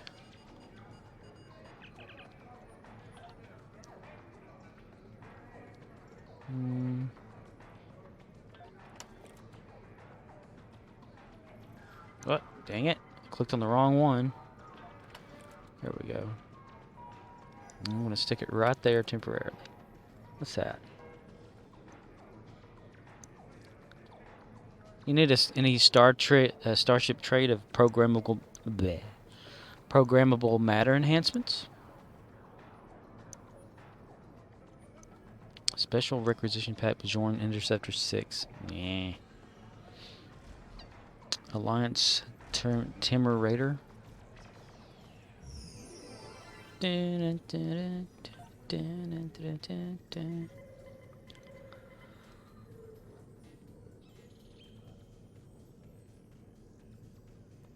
Because I've already got one of those. Programmable. Yeah. Damn it. Programmable matter. Kevskio says, heard the Bajoran Interceptor's console is amazing. I don't even know where I got that at.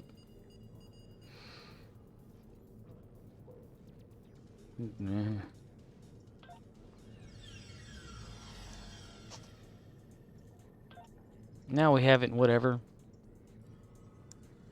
There's something. Is it added to my list of like reclaimable stuff? I clicked on the wrong thing. Kevskio says, must have been event or Phoenix store. Ships. Bajoran Interceptor. Yeah, okay, so it's always going to be there no matter what. Alright. Dang, it came out of my bank. Mirror.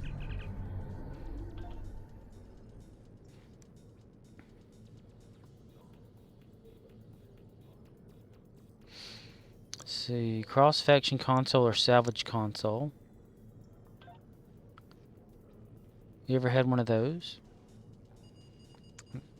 Cutting tractor beam, retrieving hull, image refactors, swarmer matrix, computer flight, appropriate,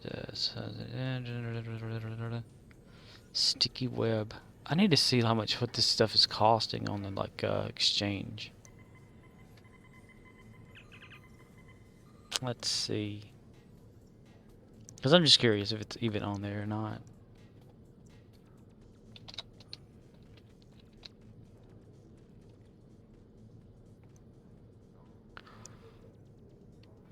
Well, 5 million, the cheapest.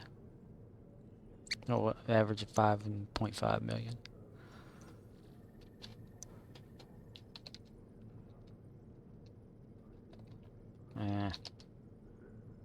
Cutting tractor beam.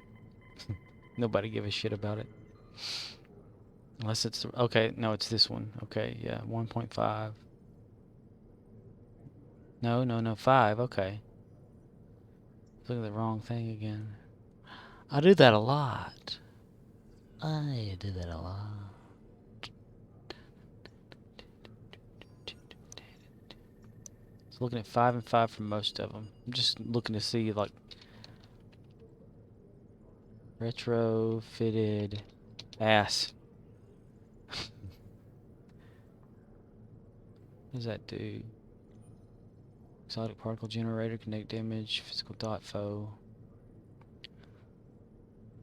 Hull image refractors, swarm matrix, computer assisted flight, sensor burnout, sticky web. So I'm guessing these are most of all these going to be like a 1 point or 5 point whatever. Look, damn, I clicked off of it. Bank. Banks a lot. Personal trait ground allows box to use from expected details of what the choices are. You select. Oh, when it gives me a big list like that, it's just I don't know what to do with it. Hollow decoys. I think I got that one already.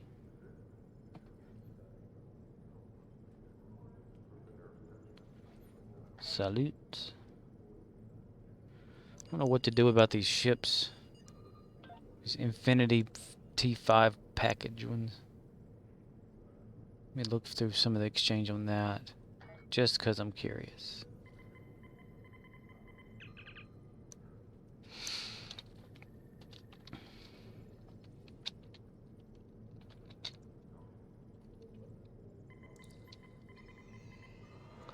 Huh. They're not worth shit. Okay. Kevskio says, the T5 ships sell for about 2 mil. Ah. Yeah. So they're just pretty much junk, I guess. There's a rare. No wonder I've got those sitting in my thing. I don't know. Damn it. Herogen Hunter. Escort. Even lower because it's... So they're not worth anything. Not even consoles?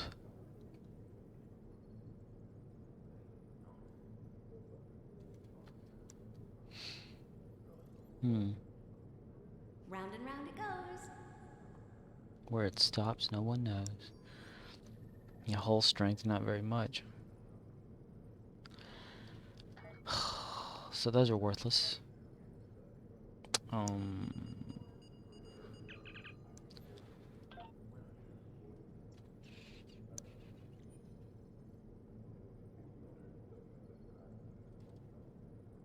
Damn it.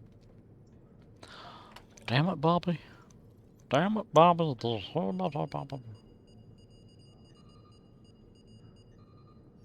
I'm at my maximum number of ships. Oh, shit.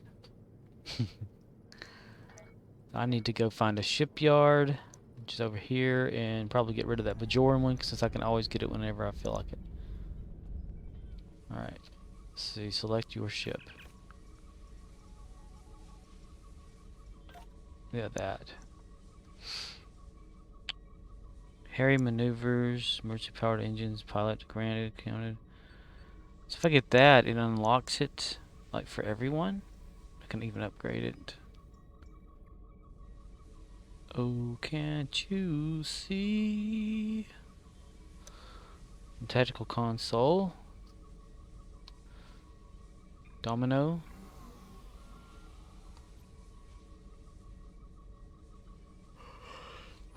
I could do heartaches with every step you take,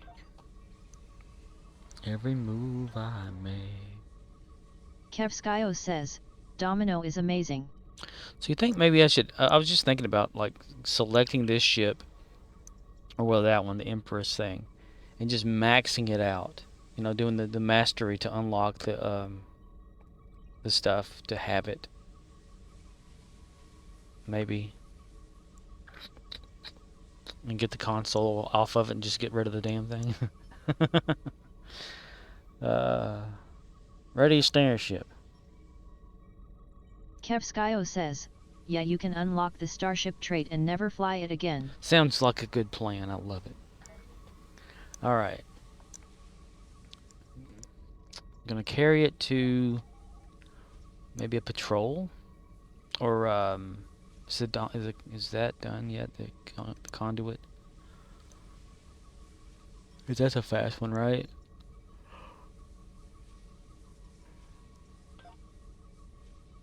Damn, still got some left on it.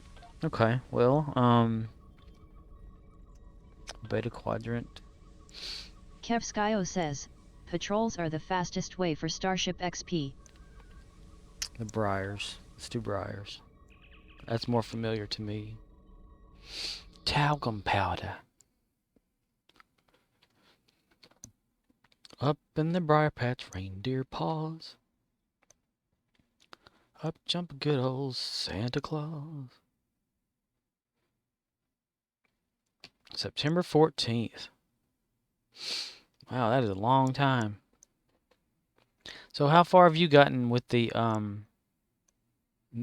getting the new ship thing? Like how long is it gonna? I'm picking up signals from automated harvester units. Like campaign progress. What of 3,500? I'm betting the Mokai will come after us after we take out their tech. Stay sharp. Stay sharp. Kevskio says, I'm at 1,250. Ooh. So yeah, you're gonna have to wait for that the next event then for sure. Shutting that thing down will... Unless it goes really far, I don't know. Let's see, it's like 50 a day. Yeah, that's gonna be like into the next one. And no way to buy it off Zen.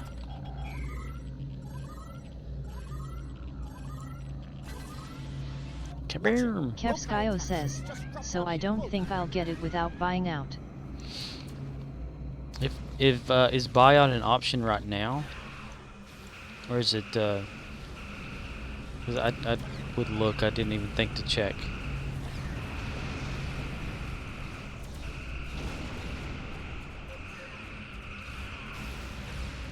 Man, it's... I don't know if I've really figured this out too hard. Look, I have nobody stationed at any consoles. I'm just firing like a moron here. It's gonna tell me I can't do anything while I'm fighting either. Kevskio says, not sure if I can buy out the campaign or if I'll have to buy out a whole event. Yeah, and it might show after, probably. I don't know. Let me temporarily do something here in a second. Okay. Let's see. Kevskio says, that's what I'm hoping.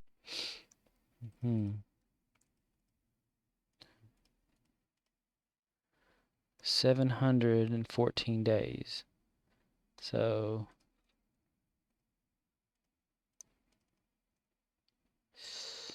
yeah, you'd only be placed about 1950.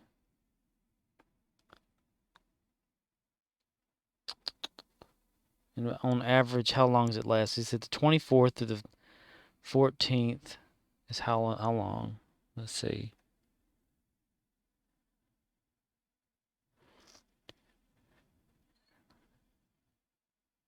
It's like what, 1, 2, 3 weeks worth? So that's 21 days times 50 each. Another 1,050. So, okay.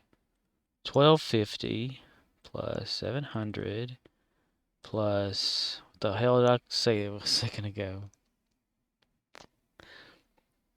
1950. Okay. Kind of falling asleep and trying to math at the same time. 3 times 50 plus 1950 equals... You'd be hitting about 3,500 shy.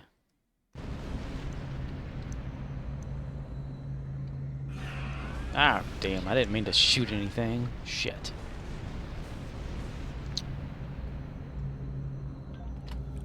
Put some people at the stations here.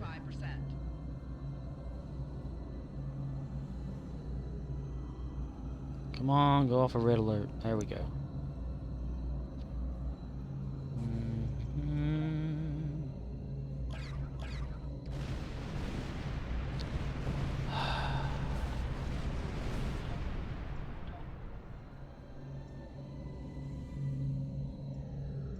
This is science. This is science. Spark. Spark. Sparkle. Spark. Spark.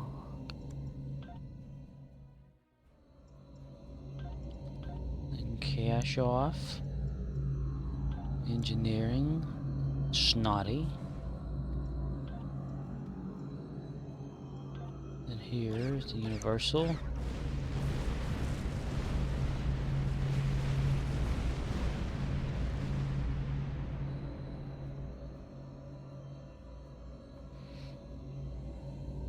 Montgomery snot, sir. Aye, sir. Aye.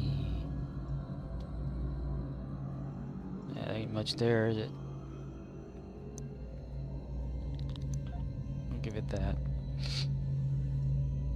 I need to load up Scotty some more stuff here.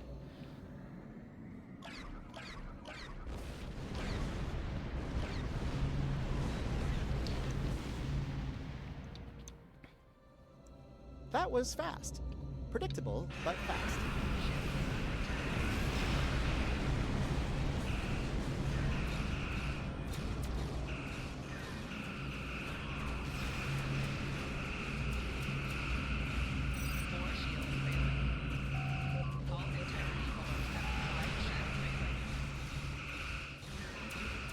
Can you buy out any of the previous ones? I'm wondering now. I keep doing this stuff in between playing and things. Well, it's not going to say, is it?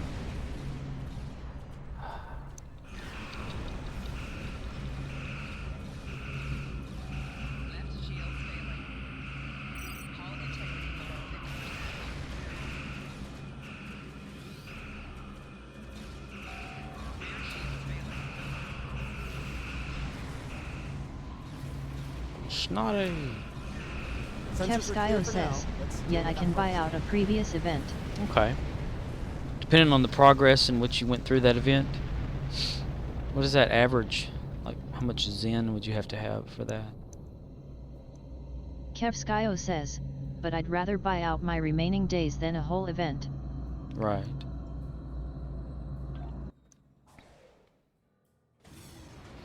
If it came push to shove, you know, kind of situation. Kevskio says, 2,000 Zen for a full event. Damn.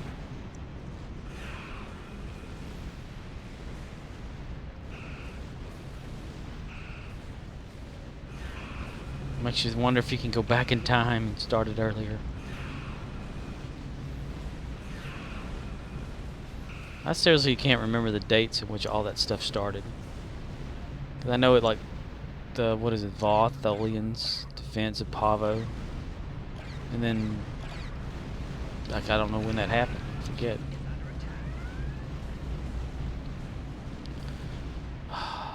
Stop attacking, man. Kevskio says, still would be a good deal for the promo ship the event offers. Yeah. Kevskio says, if I can get Zen LUL. Well, all I can say is start now by putting just a few dilithium in there, and eventually you'll get one every once in a while. I mean, I finally had like maybe, what is it, 80? 2 down, 1 to go. 80,000 dilithium placed in the exchange just to see like if I could get anything, and I finally got like 650-ish Zen, and that took about 5 days. Or maybe less, maybe 4 or 5.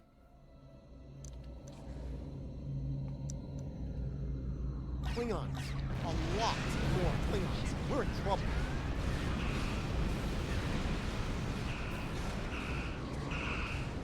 Alliance vessels, we are here to assist Alliance vessels, we are here to assist you. My Looks like the rear. Alachia are on our side for a change. Yay!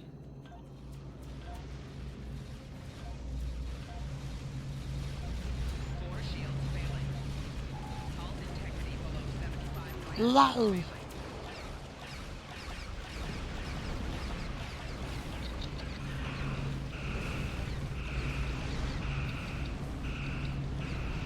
Hell, this makes me want to go back through all these ships that I can master, just to get their console and master them to get the starship trait.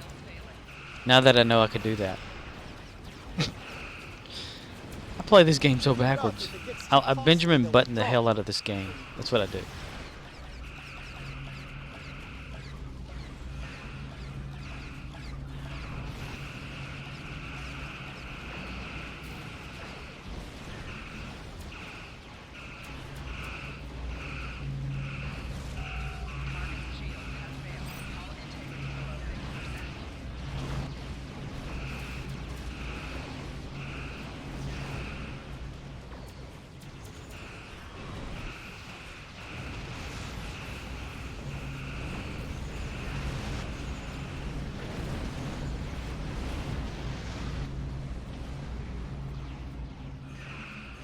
Kevskio says, you might have some good traits or consoles on your unused ships.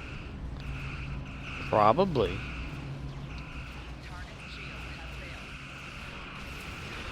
I'd have to look through my scrapyard.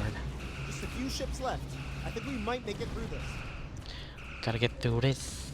I gotta get through this.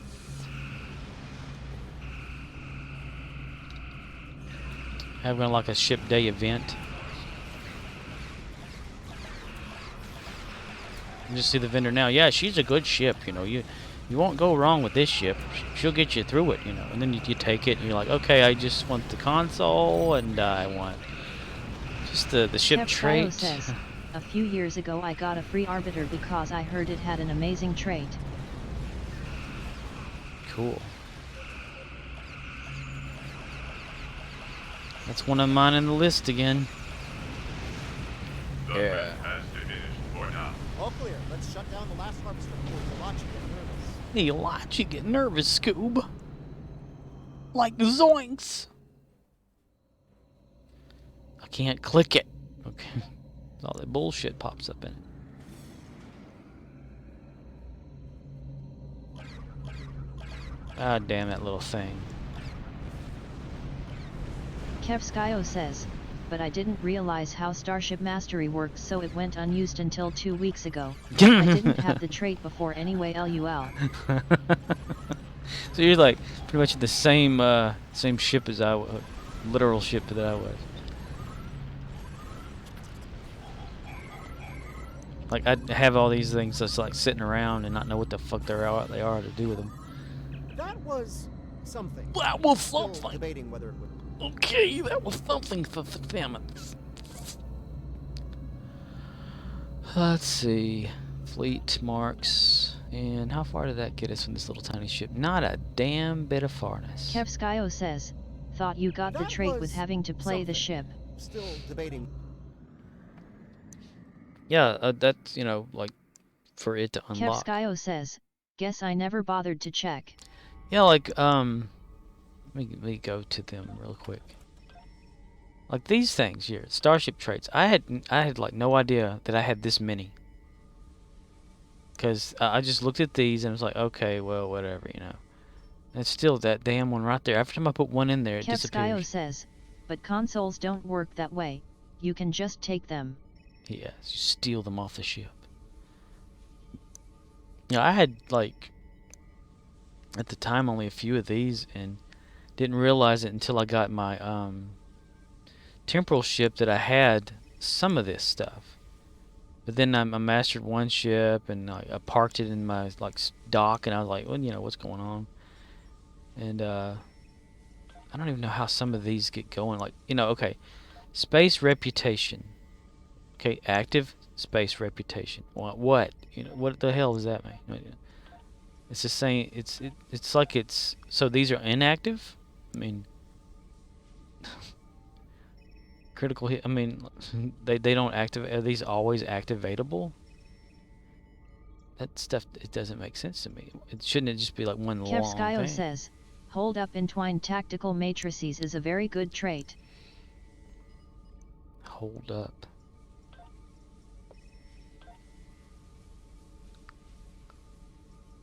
Now it makes me want to collect them all like Pokemon. Gotta catch them all. Poke that mon. Yeah, we're gonna go poke that mon. Kevskio 1005. says, but you're not using it. Which one is it at? Hold up, entwined, tactical metrics, very good trait. I mean, I could station it into that Kevskio last says, also theta radiation trait is very bad I heard. one. Is that what I have in here? Theta radiation moves to all enemies behind you. 38.2 radiation damage to all targets. Blast. Skills that affect this. Skills that affect this ability. Starship impulse of expertise. I've had that one active because it's like my ship farting when it takes off, so it gets green. That's the only reason I got that one.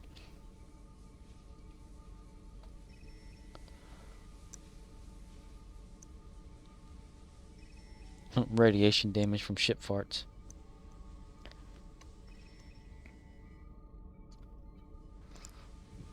Use emerging power. Enhanced power condensers. Kevskio says, I was reading this guy's trait tier.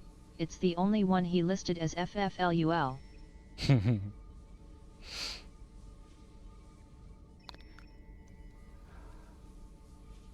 Huh, what can I put right there? Built to last.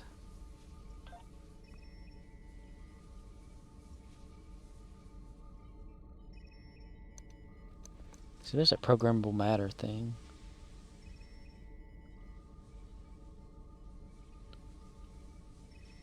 %15 increased damage for 20 seconds. Temporary hit points for 20 seconds. So I have a spare one of those for some reason. I need to get rid of it. Give it to somebody, whatever, something. So why is it like really bad? I mean, what is it? To all enemies in 5-kilometer cone behind you, 38.2 radiation damage. To all targets hit by blast, 5.9 radiation damage per second for 6 seconds. Skills that affect this. Improve speed and turn rate. Kevskio says, I'll look it up quick.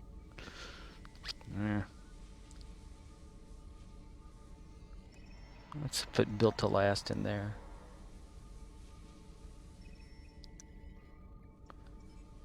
So I can unlock that, whatever that is.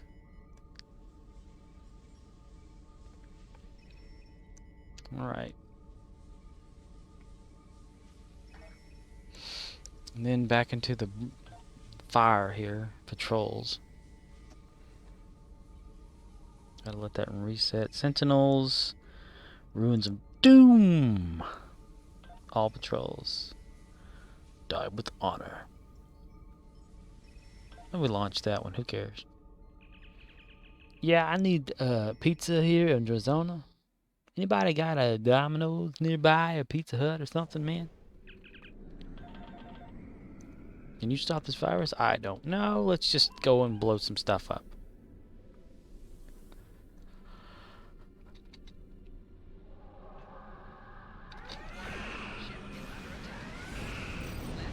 Oh yeah, I meant to get Scotty some stuff.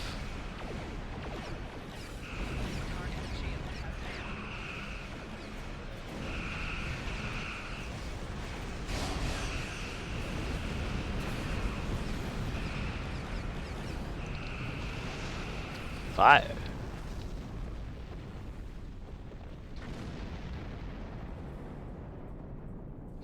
Actors playing this Klingon played in Battlestar Galactica 2005 or something, whenever that came out. As a Cylon.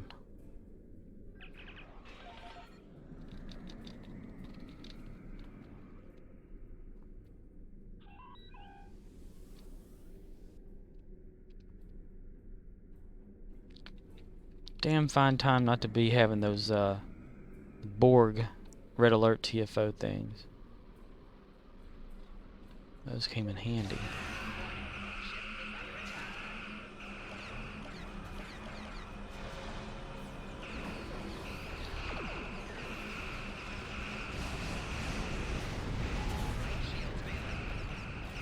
My right shield's failing. My right shield's failing. Right shield's failing 'cause I don't watch this. Oh, dude, my guy don't even have his like where is it at? I don't need scatter volley 'cause it's just like using beams right now. I don't have anything there. Fire. Whatever, it doesn't matter. It's just a temporary ship at the moment.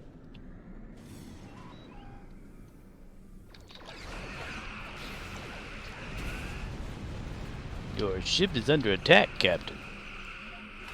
Fire.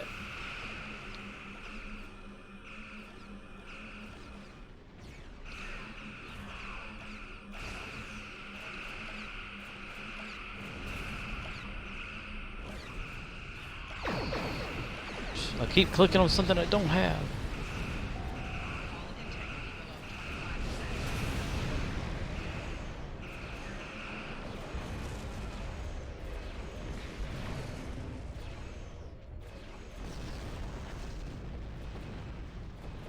Fire. Fire. Fire. Fire. Fire. Far.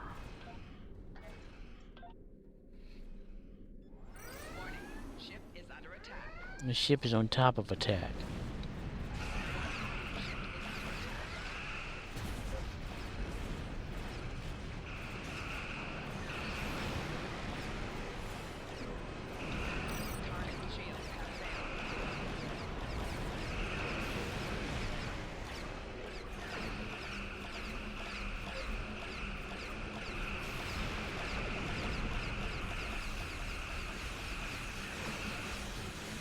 Kevskio says, just my luck.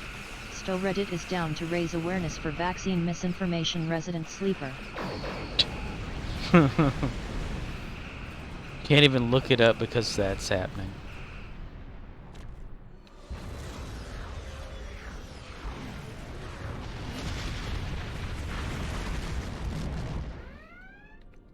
What about like if you Google, sometimes you know you could look for a cached version of the page.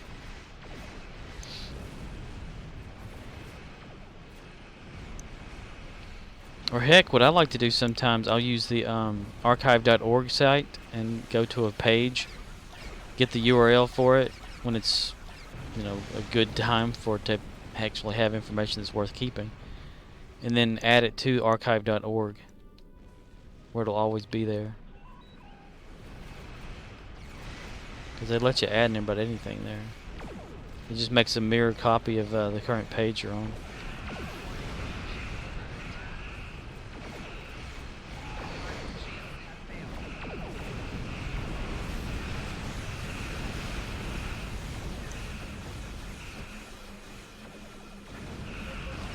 Did somebody just locally wave at somebody while I'm inside of a damn troll? How did that happen?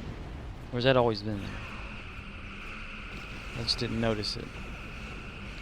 How the hell does that happen? Nobody knows.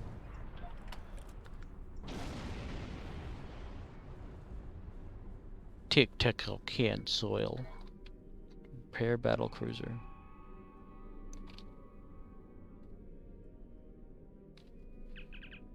Explain. No, thank you, Captain.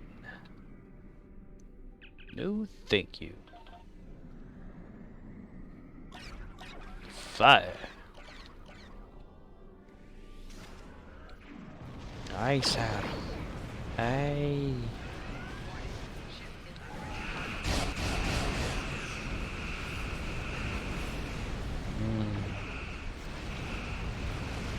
Where the hell is all them torpedoes launching areas at for this ship to shoot that many at once?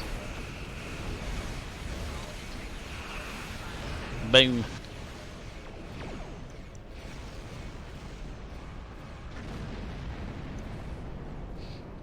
Do do do do boom boom boom boom. Let me see.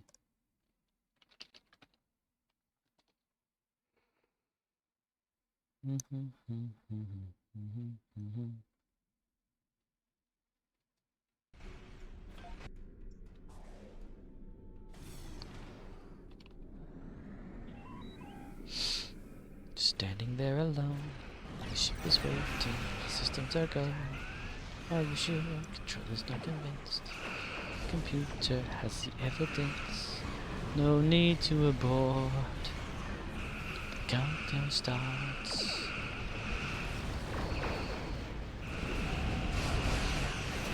It's a chance. The crew is certain. Oh man.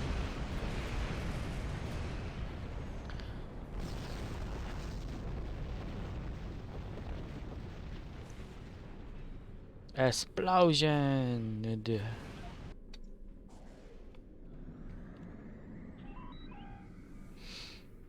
When all is done, it's your turn.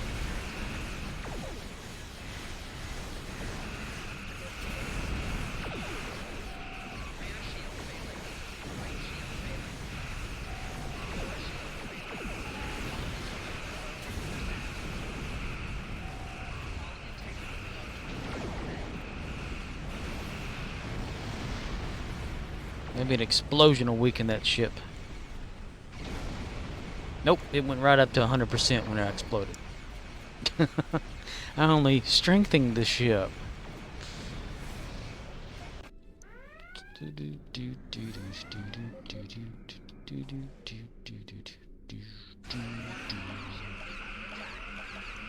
I not have the ability to call? There's a Nimbus. Put Nimbus down here. Let's see. Ramming speed. I got Nimbus to help me, that's it. Oh, what's going on? Meow, boom. Kevskio says, throwback to when I was so bad at the game, I could only do damage to bosses with my core breaches.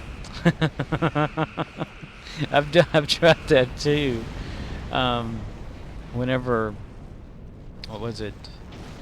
I think it was going against the Nakul in one of the story missions, and you know, they have that thing where they can project their ship and you can't damage the ship or whatever like that.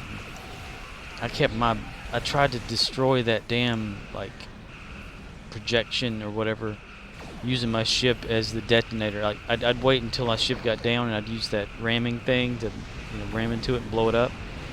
And then I'd think, yes, I knocked some of it down. But then whenever you're like respawning, the health would regenerate to a like maximum every time. And man, that pissed me off. So then I was like, says, Nicole were so annoying. Yeah. Ooh, that's not yet Archer. Okay.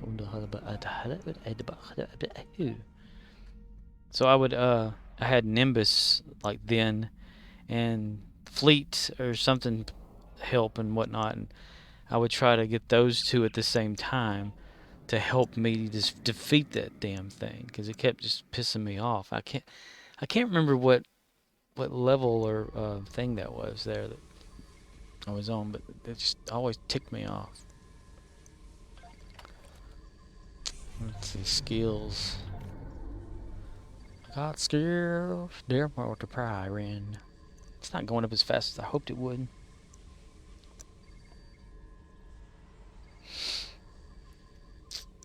Experience points to unlock mastery.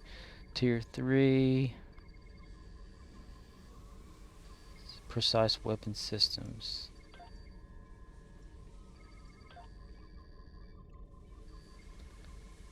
So is it only that it like gives you the last one then? Kevskio says, I'd spawn in, blow up my ship right next to it, then spawn in fast again before its health could regenerate. Repeat 50 times until done. I bet your fingers were sore that day. Oh, my throat's dry. My throat.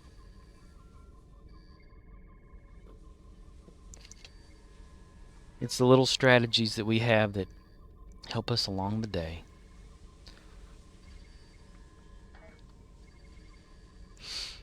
Let's see. Is Conduit active again so I can do this again? The infected Conduit Conduit. Yar. Yar, he be a Klingon, yar. That has to hurt, man. Spikes and stuff. Just think if you had to tilt your head over a little bit. Bam.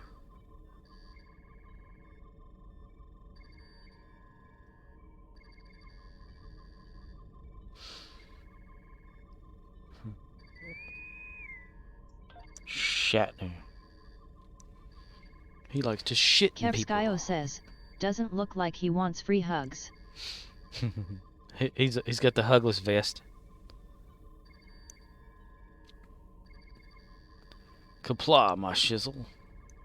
Like when he does kapla, he hurts himself on the spikes right there.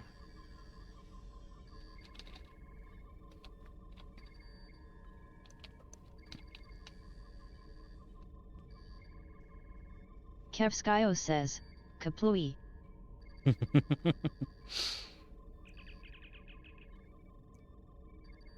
I love when things go kablooey.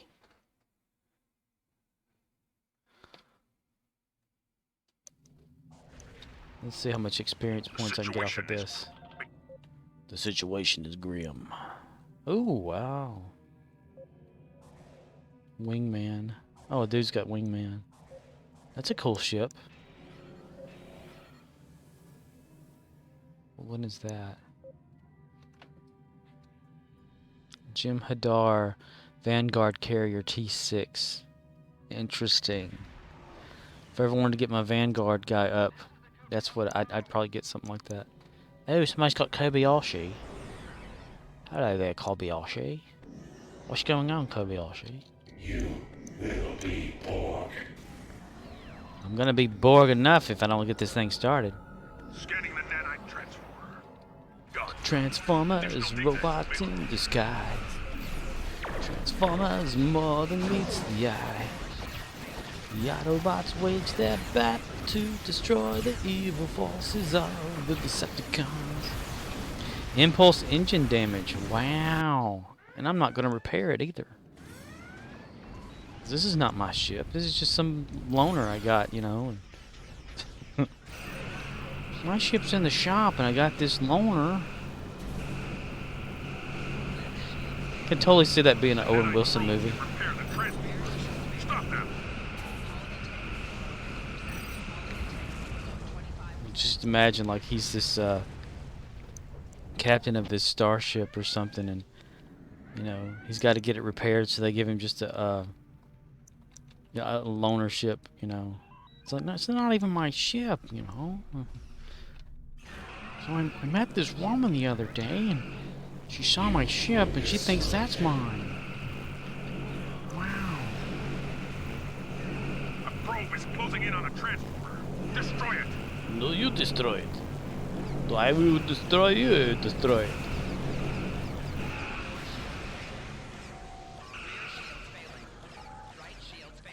Of course, they'd have to have Vince Vaughn in the movie because those two love to be in movies together.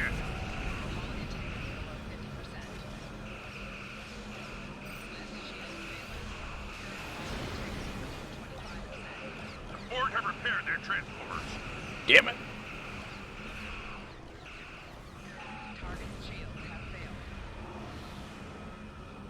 I think my ship's about to blow up.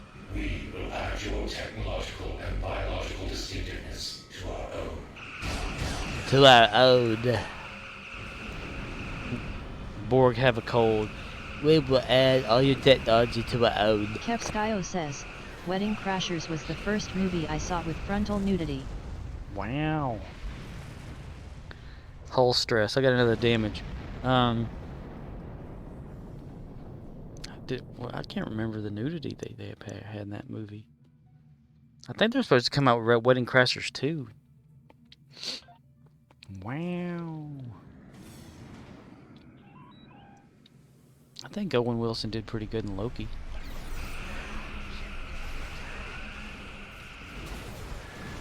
There's just Kevskio says there was an X-rated version. Oh. Yeah, I should see this X-rated version. Kevskio says, my friend and I were hardcore. Aw, man, look. Energy weapon systems damage. Look at this damage I'm building up on this ship. That's awesome. Wow. Let's go for a record. Hey, this is a pretty good map to be on to damage your ship. I love it. All these other people are like, my gosh, look at that player. He's got that ship, dumbass.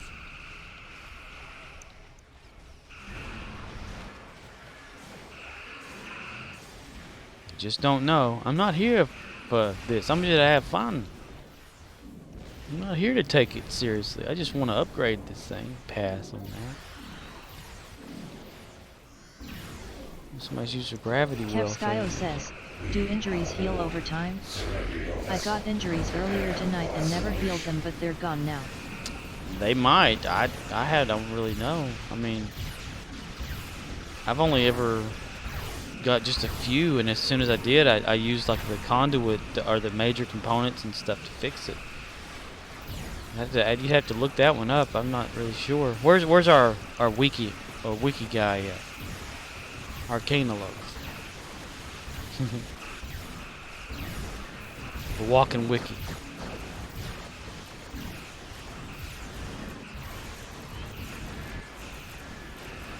The expert. Fire.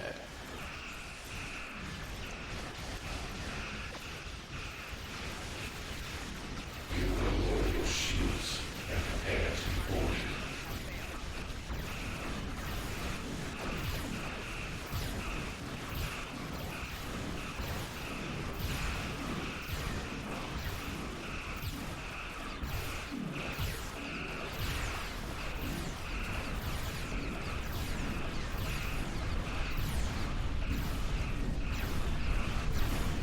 Spam the hell out of the space bar.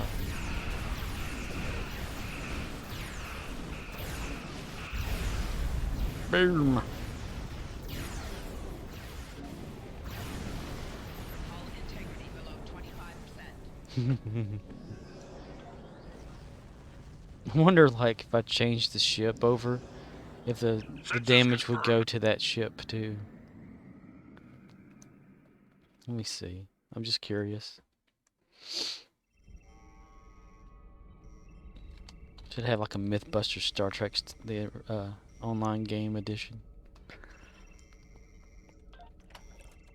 Let's see. Damaged. 3 damages. Okay, so if we go to select a ship, go back to our crapper prize, ready starship, and then go back to this ship here. Hey, no damage. Okay, so then go back in here to the ship once again, go up to here, and ready the starship. Now go check on it again. It's still got damage. That's pretty cool. It keeps its damage in dry dock or whatever. Could laugh like Seth Rogen. Kevskio says, you're swiping the crumbs under the couch, mister. Huh. Man, that is not leveling up as fast as I hoped it would. Oh, look at all that crap here.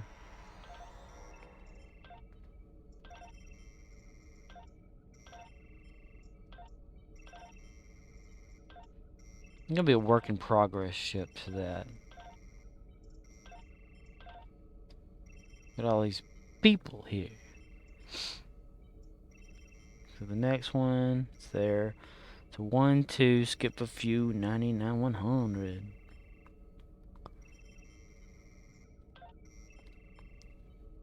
Kevskio says, all you really want is the console. Yeah, but I wanted to like get the trait unlocked too, to where I can always have that trait. That's what that is, right? The last item. Like as soon as if I unlock the mastery, it'll like always be a trait I could use like for starship traits here. Kevskio says, yeah, I would too. Yeah. It's just taking a lot longer than I hoped it would. Pat rolls.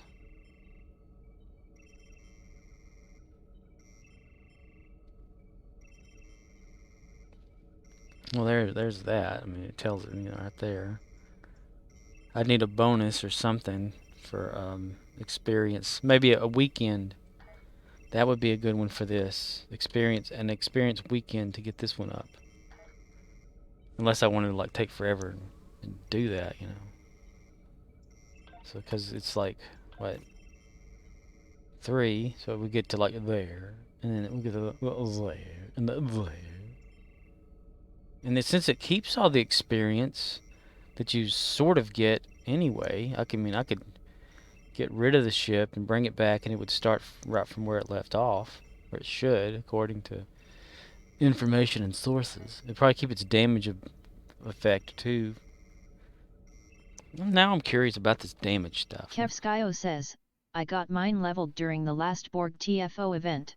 Ah, I love that. I need to keep that on forever. Let's see, SCO damage.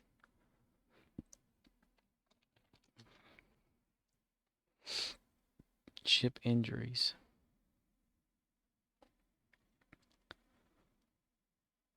Okay, it's not going to say anything about them.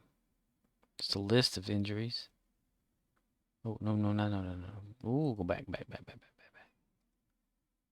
Ship injuries following, see that, yep. Yeah, okay, all it does is just list them. It doesn't say whether or not it goes away. Critical injuries.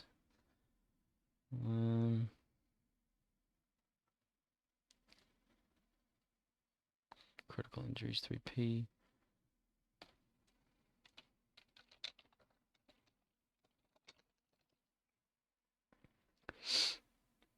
Injuries.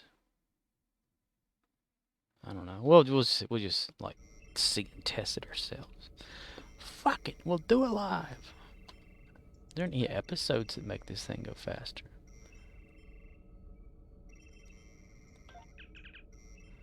Hello, I'm not going to speak because you can read, and I'm going to tell you, hey, how you doing?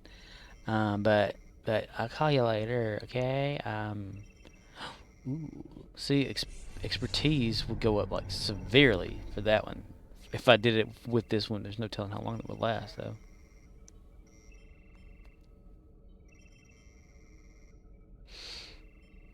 Laurel wins. That one right there gives away 3. And I haven't done that one yet. Why haven't I done that? Maybe, well, that was with that event, wasn't it? And I guess I never did the second story of that. What does it give away? Tetrion Mind Barrier, Universal Kit Module. That would definitely up it for reals, but I don't want to do all that right now. Alright, let me go over here to the fleet and see what's going up with this thing here. Dilithium, fleet marks, and dilithium.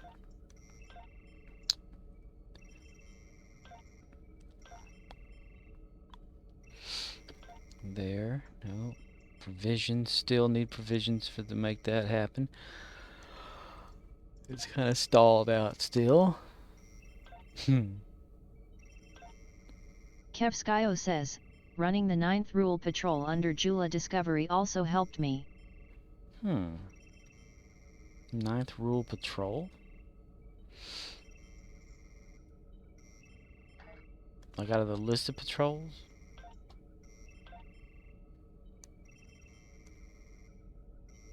Kevskio says, pretty quick and simple. I like quick. Quick is awesome. It's awesome. It's awesome. 180. I thought I had a lot more than damn thing. Kevskio says, I found it in the episode tab. Oh.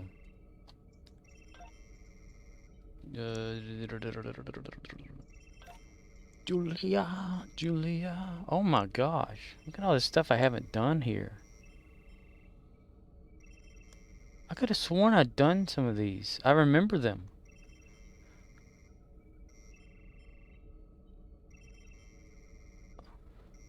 Look, why does it say hail? Oh, wait. Okay, so they're always probably going to say this, huh?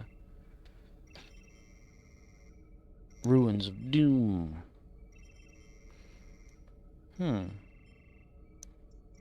There's a Starfleet distress signal coming from the Kinger system. The USS Birmingham was investigating pirate activity in the area while on patrol. Gives There's a out large concentration of spore 1002. colonies in that system. If pirates... Yeah, if pirates was there, they'd be here too. We need to determine the We need to determine.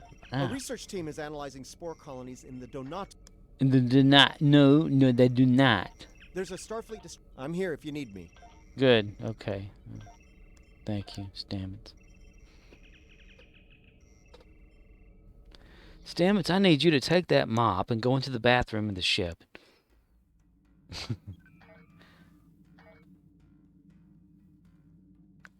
System patrol. Boing. Looks like there was a fight. Good to see we. The Carter is ready to assist you. Okay, buddy. Lead the way, and the Shurgat will follow. Reading a single Ferengi vessel. Marauder class.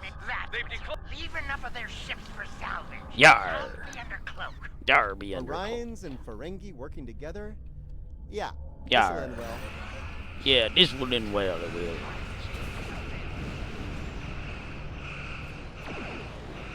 Yeah, I did.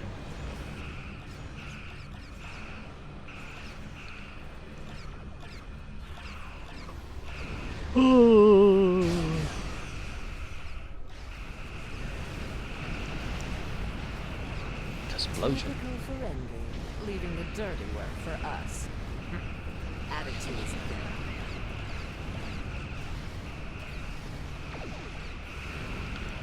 Make believe I'm everywhere. 14. 3144. Kaboom! Randomly clicking stuff again. Fire! Fire! Hey! Explosion. Well, there's good news and bad news. Which would you like to... None of it. I think I do remember this patrol from some reason. You. You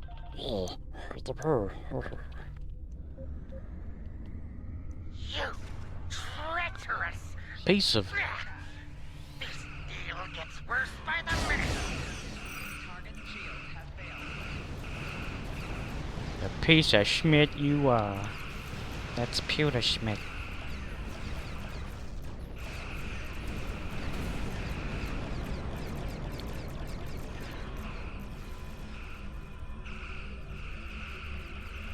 I love how evasive maneuvers can counteract the whole, like, tractor beam effect.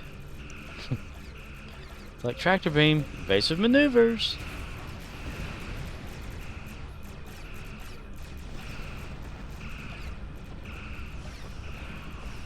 Kaboom!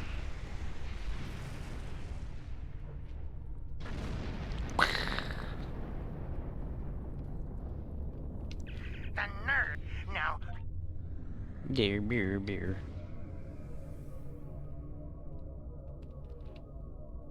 Oh, how about a baseball signed by the Cation Claws? The Birmingham is ready for action.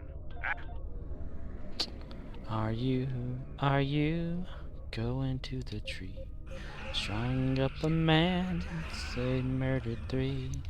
Strange things had happened here, no stranger would it be if we met at midnight in the hanging tree. You are you going to the tree. Terran Empire inbound, Captain. Fire.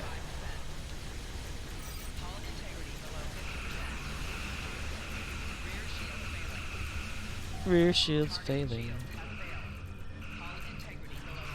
My rear shield's failing because my rear's failing. Here it comes. 438 to 410. There we go. Kaboom.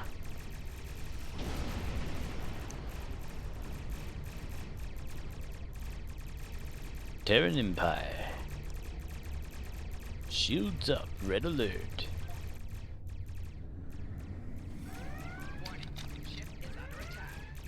My ship's underneath attack. Ooh, the critical hit was nice on that one.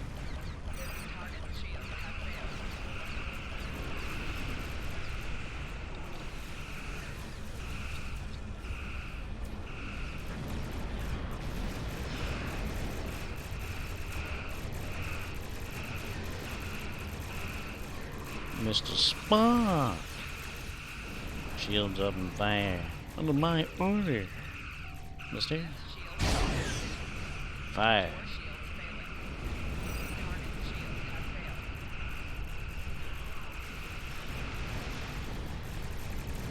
Blueprints and particles. They're down to a few ships. Yar! They be down a few ships, they are.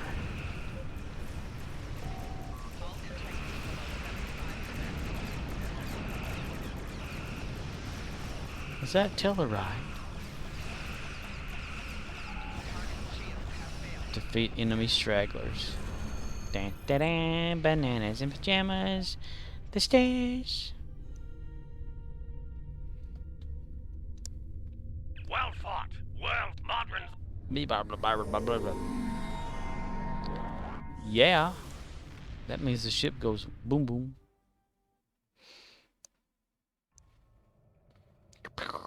Kaplurb. Ooh. Yeah, that upped it really well. Look at that. Nice. That's a nice suggestion. Thanks.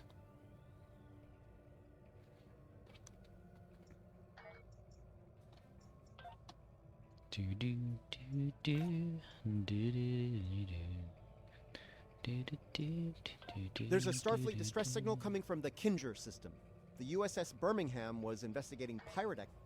Yar, Birmingham. Kevskio says, that's what I would run before the Borg came. Normally, I wouldn't be too concerned, but there's a spore colony in there. It's just really weird because, like, you know, you have the patrols over here, and it's essentially the same patrol as over here. Like complete Briar Patch patrol by going to the Briar Patch, using patrols that start with Briars.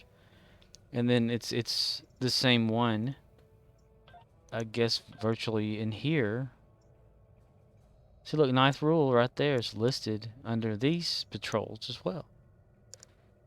That doesn't make sense.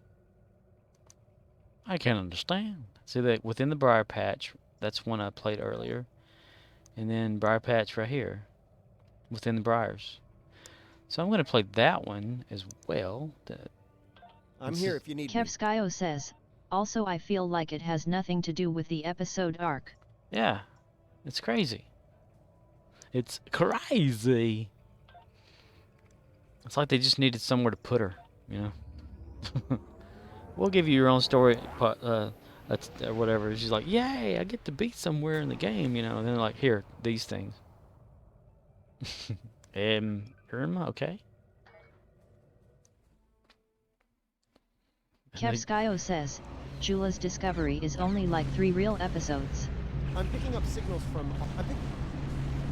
I'm betting the Mokai will come after us after we take out their tech. Stay sharp. Stay sharp, like a needle. 3 real episodes? this is like her story arc of nothing. So it's like a real show where they'll have like the actual episodes and the filler. Shutting that thing down. Kevskio says, the rest are just patrols. I want to laugh if this gives me like better like like a better experience or something, because it's like the same patrol. It means they just copy and pasted. Watch it. Mokai attack ships just dropped out. Mokai attack ships.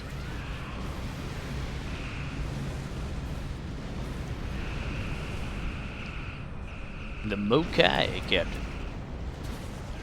Hate to say I told you. You didn't tell me nothing. Now go get your mop and you go clean up that mess right now, mister. Clean up your mess, mister. You know you made a mess down there.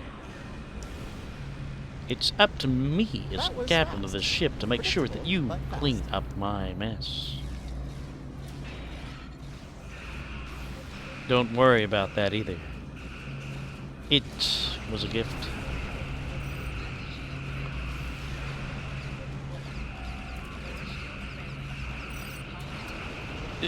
We destroyed. We died. 97 expertise, specialization experience, which I don't even really need anymore because I'm maxed out. I wonder if they're ever going to up the, you know, from 65 Fleet Admiral status ever. Kaboom! Kaboom!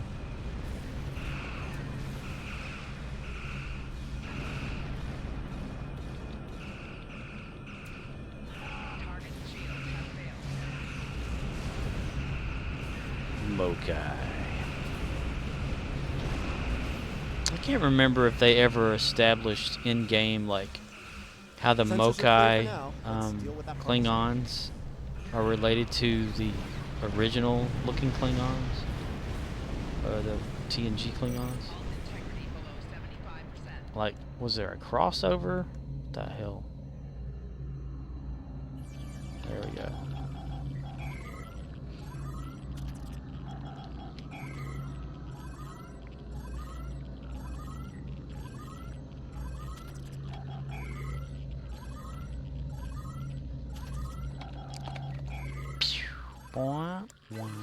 Oh, yay. 2 down, 1 to go. 2-1? No, oh, okay, thank you, bye-bye. So let's see. Go this way. Oh my gosh, will you stop shooting shit? Ah, fuck. Sorry, everybody, sorry. Sorry, I didn't mean to cut that one. I'm so sorry here. Klingons. A lot more Klingons. We're in trouble. Damn it, your voice sounds like it's cracking there, son. Are you growing in pair now? Alliance vessels, we are here to assist you. 5 shields failing. Looks like Gilachi are on our side for a change. Gilachi.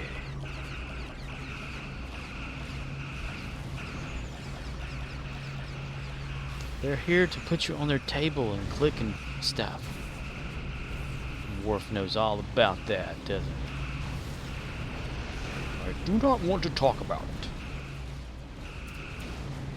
Oh, I found that story that Arcanoloth was talking about yesterday about Will Wheaton and Shatner.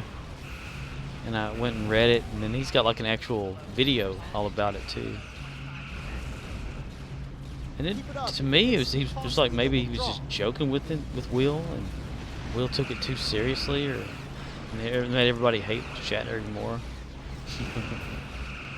Shatner's an ass. William Shatner is an ass in William Shatner, the asshole.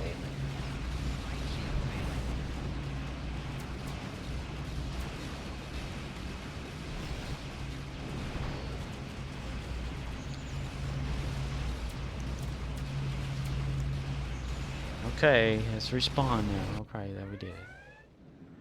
I still got that damage. Kevskio says, I can so easily picture that happening to Wesley, I mean Will Wheaton. Yeah. It's just so, it's interesting, like, you know, there he is, and, you know, he's like, well, I wouldn't let a kid on my bridge, you know, and just walks off. Yes, sir. He calls the story like William fucking Shatner. Goes to his dressing room or his trailer and just cries, and they need him on set, so he just like goes in there and gets on the tells him he has to go to makeup or whatever to like fix his makeup on his face because of the crying, and then he tells the makeup artist about it, and then by the time he gets to set to like film a few or like a minute's worth of stuff about them like going to warp, you know, or whatever, and Brent Spiner's sitting over there talking about like William Shatner wearing a toupee and him being even balder than old what's his name up there pointing towards the car, or Patrick Stewart, and and then like by then, you know, the end of this scene, and he goes to his trailer, comes back out, and then the Jonathan Frakes knows all about it, and Michael Dorn. That's just to me, and then getting like a call from Gene Roddenberry, and then all of a sudden a letter from Shatner apologizing. That's hilarious.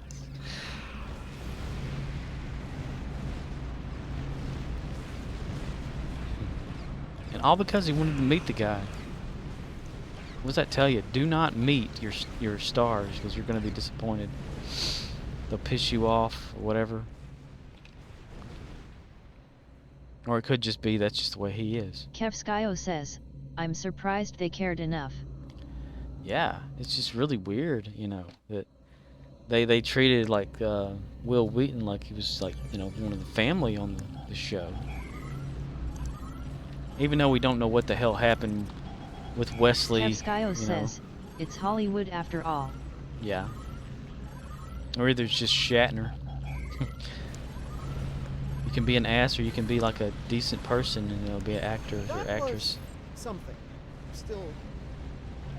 But I guess you gotta like, if you go look up the story and kind of like read it, or either just watch the video. I read it first because I didn't know there was a video until the very end of the whole like thing. But the way he talks about it, it almost sounds like Shatner was just, you know, kind of like messing with him, or, you know, like joking around more, you know. And because it's like Will Wheaton said to Shatner that he plays in like an ensign on the show and gets to be on the bridge and fly the ship and stuff like that. And that's when Shatner was like, well, I wouldn't let a kid on my bridge, you know. And that was just probably him just joking around, being, you know, I don't know, but he probably just took it wrong, you know. Or just a situational type thing, I don't know. But everybody's like telling Will that well, Shatner's an ass. He's an ass, you know. Even Gene Roddenberry. Kevskio says, oh, he was only 15. I guess that's a little different. Yeah. You know, he probably just took it wrong or whatever. But now he's like, he looks back at it, and he said he and William Shatner are like good friends and stuff like that, and they were on tour or whatever, convention stuff or something like that. Let's see.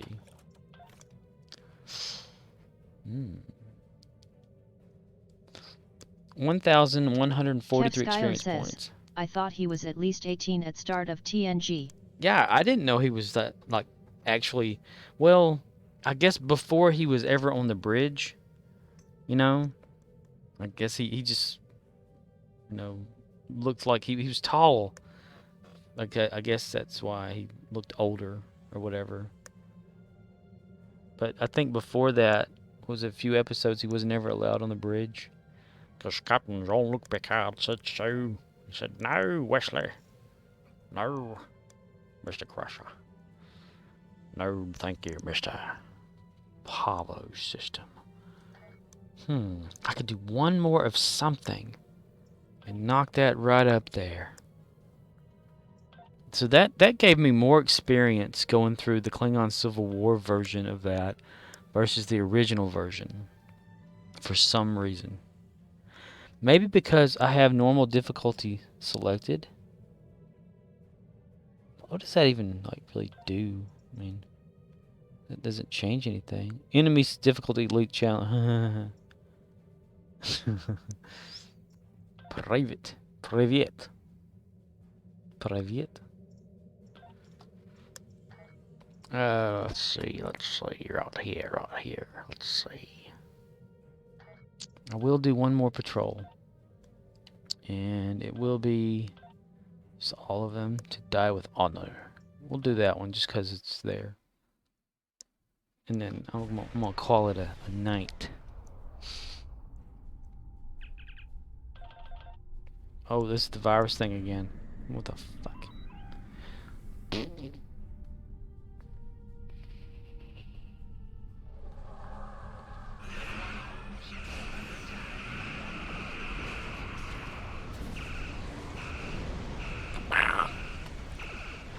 Oh, the damage is gone. Look at that. You're right, it just disappears over time. Kevskio says, yes, adet by the Russian Klingon. Russian Klingon. He's from Russia. Soviet Superman says hello. We fight for honor and hammer and sickle.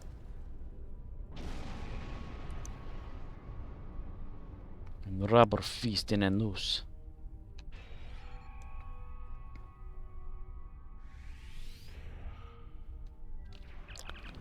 He's the rubber.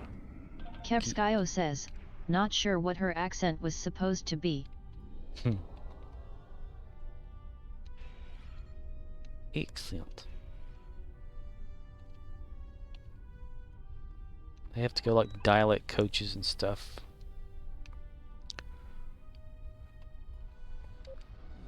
The IKS my ASS ship. KISS my ass.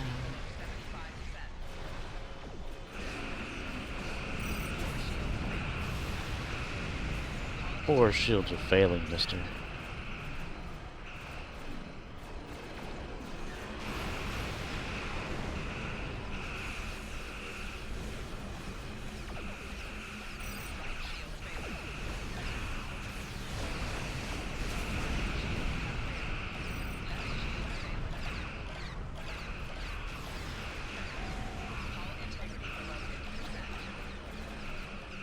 Pew pew pew pew pew. Believe me, Mr. Spock, it was painful in more ways than one. Fascinating, pure energy, pure thought, totally incorporeal, not like we know it at all.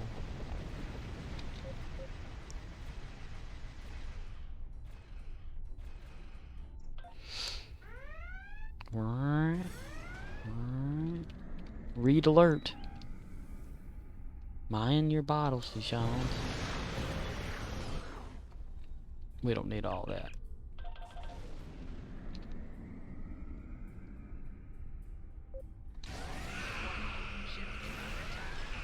There.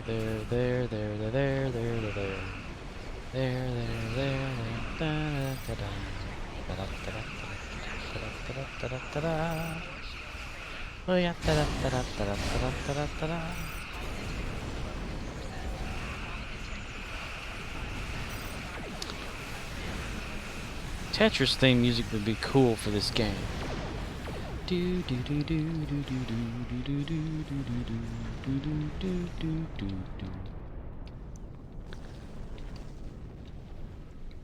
It's like actually like a Soviet or Russian song. I forget the name of it.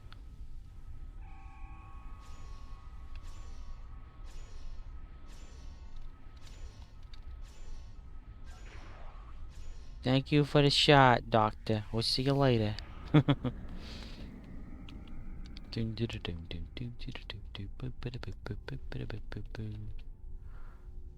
Escape pod number 4. Captain Jean-Luc Picard. Kevskio says, Tetris theme is a traditional Russian anthem. Yeah. The guy that like created the game put that in there intentionally.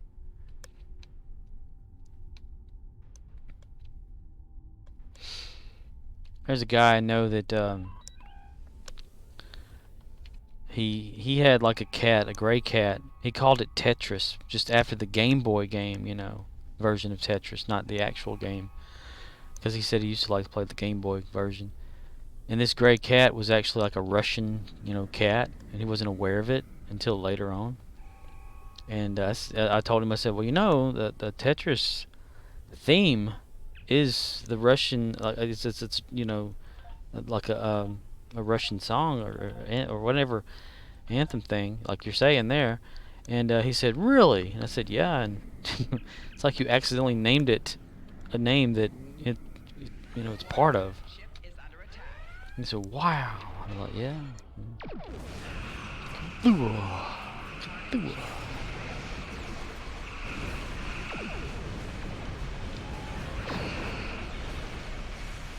Used to love playing Tetris on the Game Boy. Even had the sync cable back in the day where you can play 2-player.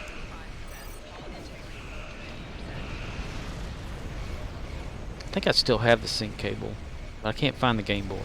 I have one, an original one of mine, the back cover came off of, and I made like a cardboard cover. Says, actually not sure if it's an anthem, but it was a song before the game. Yeah. It's some sort of like it's a Russian. I knew, I used to know about it. It's gosh, I can't think. Ever since I've been taking medication, it's harder to think these days. But like a dance thing or something, like a some sort of symphony type Russian circus. It fits into that kind of category. Which it's not like an official thing of it, but it's like a famous artist that was Russian created the song, and like Beethoven would have and all that. And it's like a classic thing, just known to Russia. That the guy who created like the Tetris game used to work for like a developer, you know, and did it in his own time and whatever. Whenever he created it, the company he was working for told him that he had to like give them the rights to it because he was working for them during the time he created it and all that. There's like a lawsuit involved, I think. It's been a while since I read about that. Years.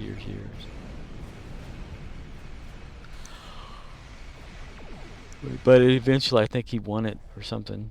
He was able to use the game. And then the little pieces of the game, you know, around here and there, and selling the rights to create it for different consoles and computers and whatnot. Man, they really get into like having competitions and stuff for Tetris. You know, like in a world event, Olympic type stuff. You know, like, you know, the video game stuff. It's pretty awesome. I've watched a few of the videos on YouTube before of the competition Tetris. I've never been that good at Tetris. I've made it like, you know,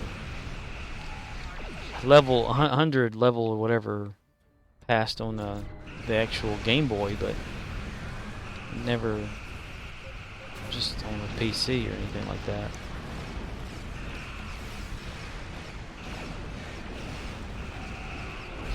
Because it would always go stack. Kevskio says, I had a Tetris handheld I played a ton when I was young.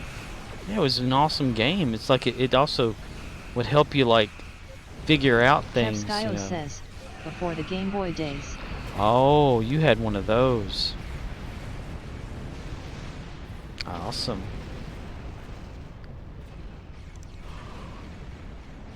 One of the how do they put the graphics on that? It was like a multi-layered like little handheld thing. I remember some of those where it would project the Kevskio somehow. says, no, I didn't get a handheld until the Nintendo DS. Oh. Kevskio says, but all my friends had them.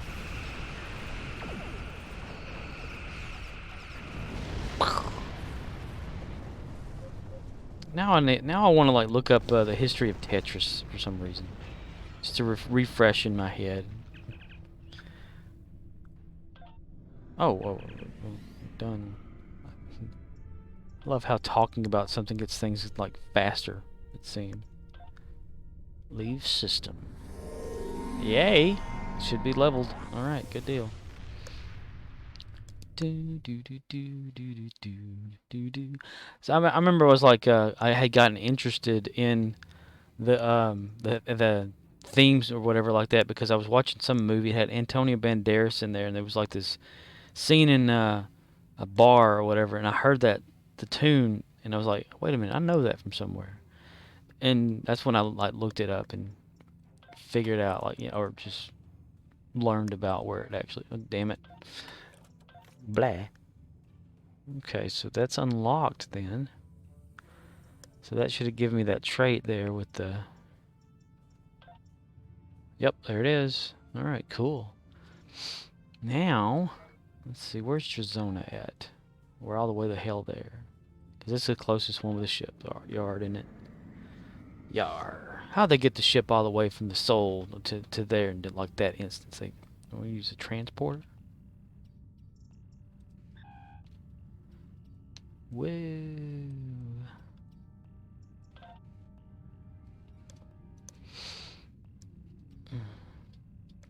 Remember I had a handheld like Street Fighter game when I was a kid. It was like you know, ultra 2D with just black lines and the figures and stuff, and it was almost impossible to play because it had that fake, like, you know, background of a stage that never changed because it was painted on and underneath it or whatever, and you just were like a little 3 or 4 line digital person or something like that trying to throw a fireball. Welcome to That was always difficult. Hadouken. Sure you can. Tatsumaki Senperuket. Tatsumaki Senperuket. Sure you can. Kevskio says, I remember using a plug and play before I got my first console. Ah, yes. That's awesome. Okay, still in the console. And get my crapper prize ready again. Ready, starship. The starship. Ooh, experimental weapons. Down to character. Let's get that off of there, just cause. And then look at all this, making sure everything looks good. And discharge this son of a bitch.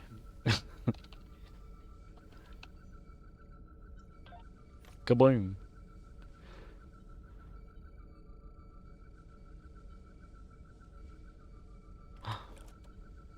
Oh my god. There's nothing there. Okay. Okay, let me go to my bank so I can just put some of this in there.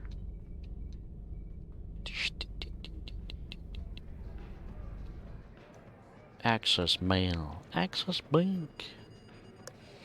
Damn, I need to do some inventory cleanup, don't I? I need to, like, get more characters and throw all these weapons at them. What the hell are those anyway? Standard issue, account buying. I don't know how the hell I got those. Bank. Let's see. That. We'll put that in there just cause. And put the Raider back in there because I don't need it right now. Alright. Use that. Okie dokie. I believe that's everything for tonight. I wonder what the next event is anyway. Kobayashi Maru. The Sanic. Accolades. I need to, like, really focus on some accolades too. Eventually. All 3 pieces of Mark 3 0 ground gear. Exo armor. That could be what I was okay. At one time I was trying to do some of these, and that's why I was gathering so much armor and shit. from different places and needed somewhere to put them, so that's why I started getting all these off. Okay. I love how it just comes back to you after a while. Like, huh? Oh, okay. Let me change the channel. You know, like old man. All right. That'll do it for me. I'm gonna chapter this out and then go to bed and go to work and then off on Tuesday. I'm hoping. So far, it is. That'll be over. Kevskio says, yeah. have a good night, Scorp, grinning face with smiling eyes. You too, dude. And good night to you too, King of Ramen Shin. Person. Yeah, because he's probably still. Let's see if he's still hosting my my stream, because he likes to host lots of stuff for some reason. Let's see. That way I can still tell him good night. Yes, he's still hosting my stream. Yes. Good night, King of Ramen Shin.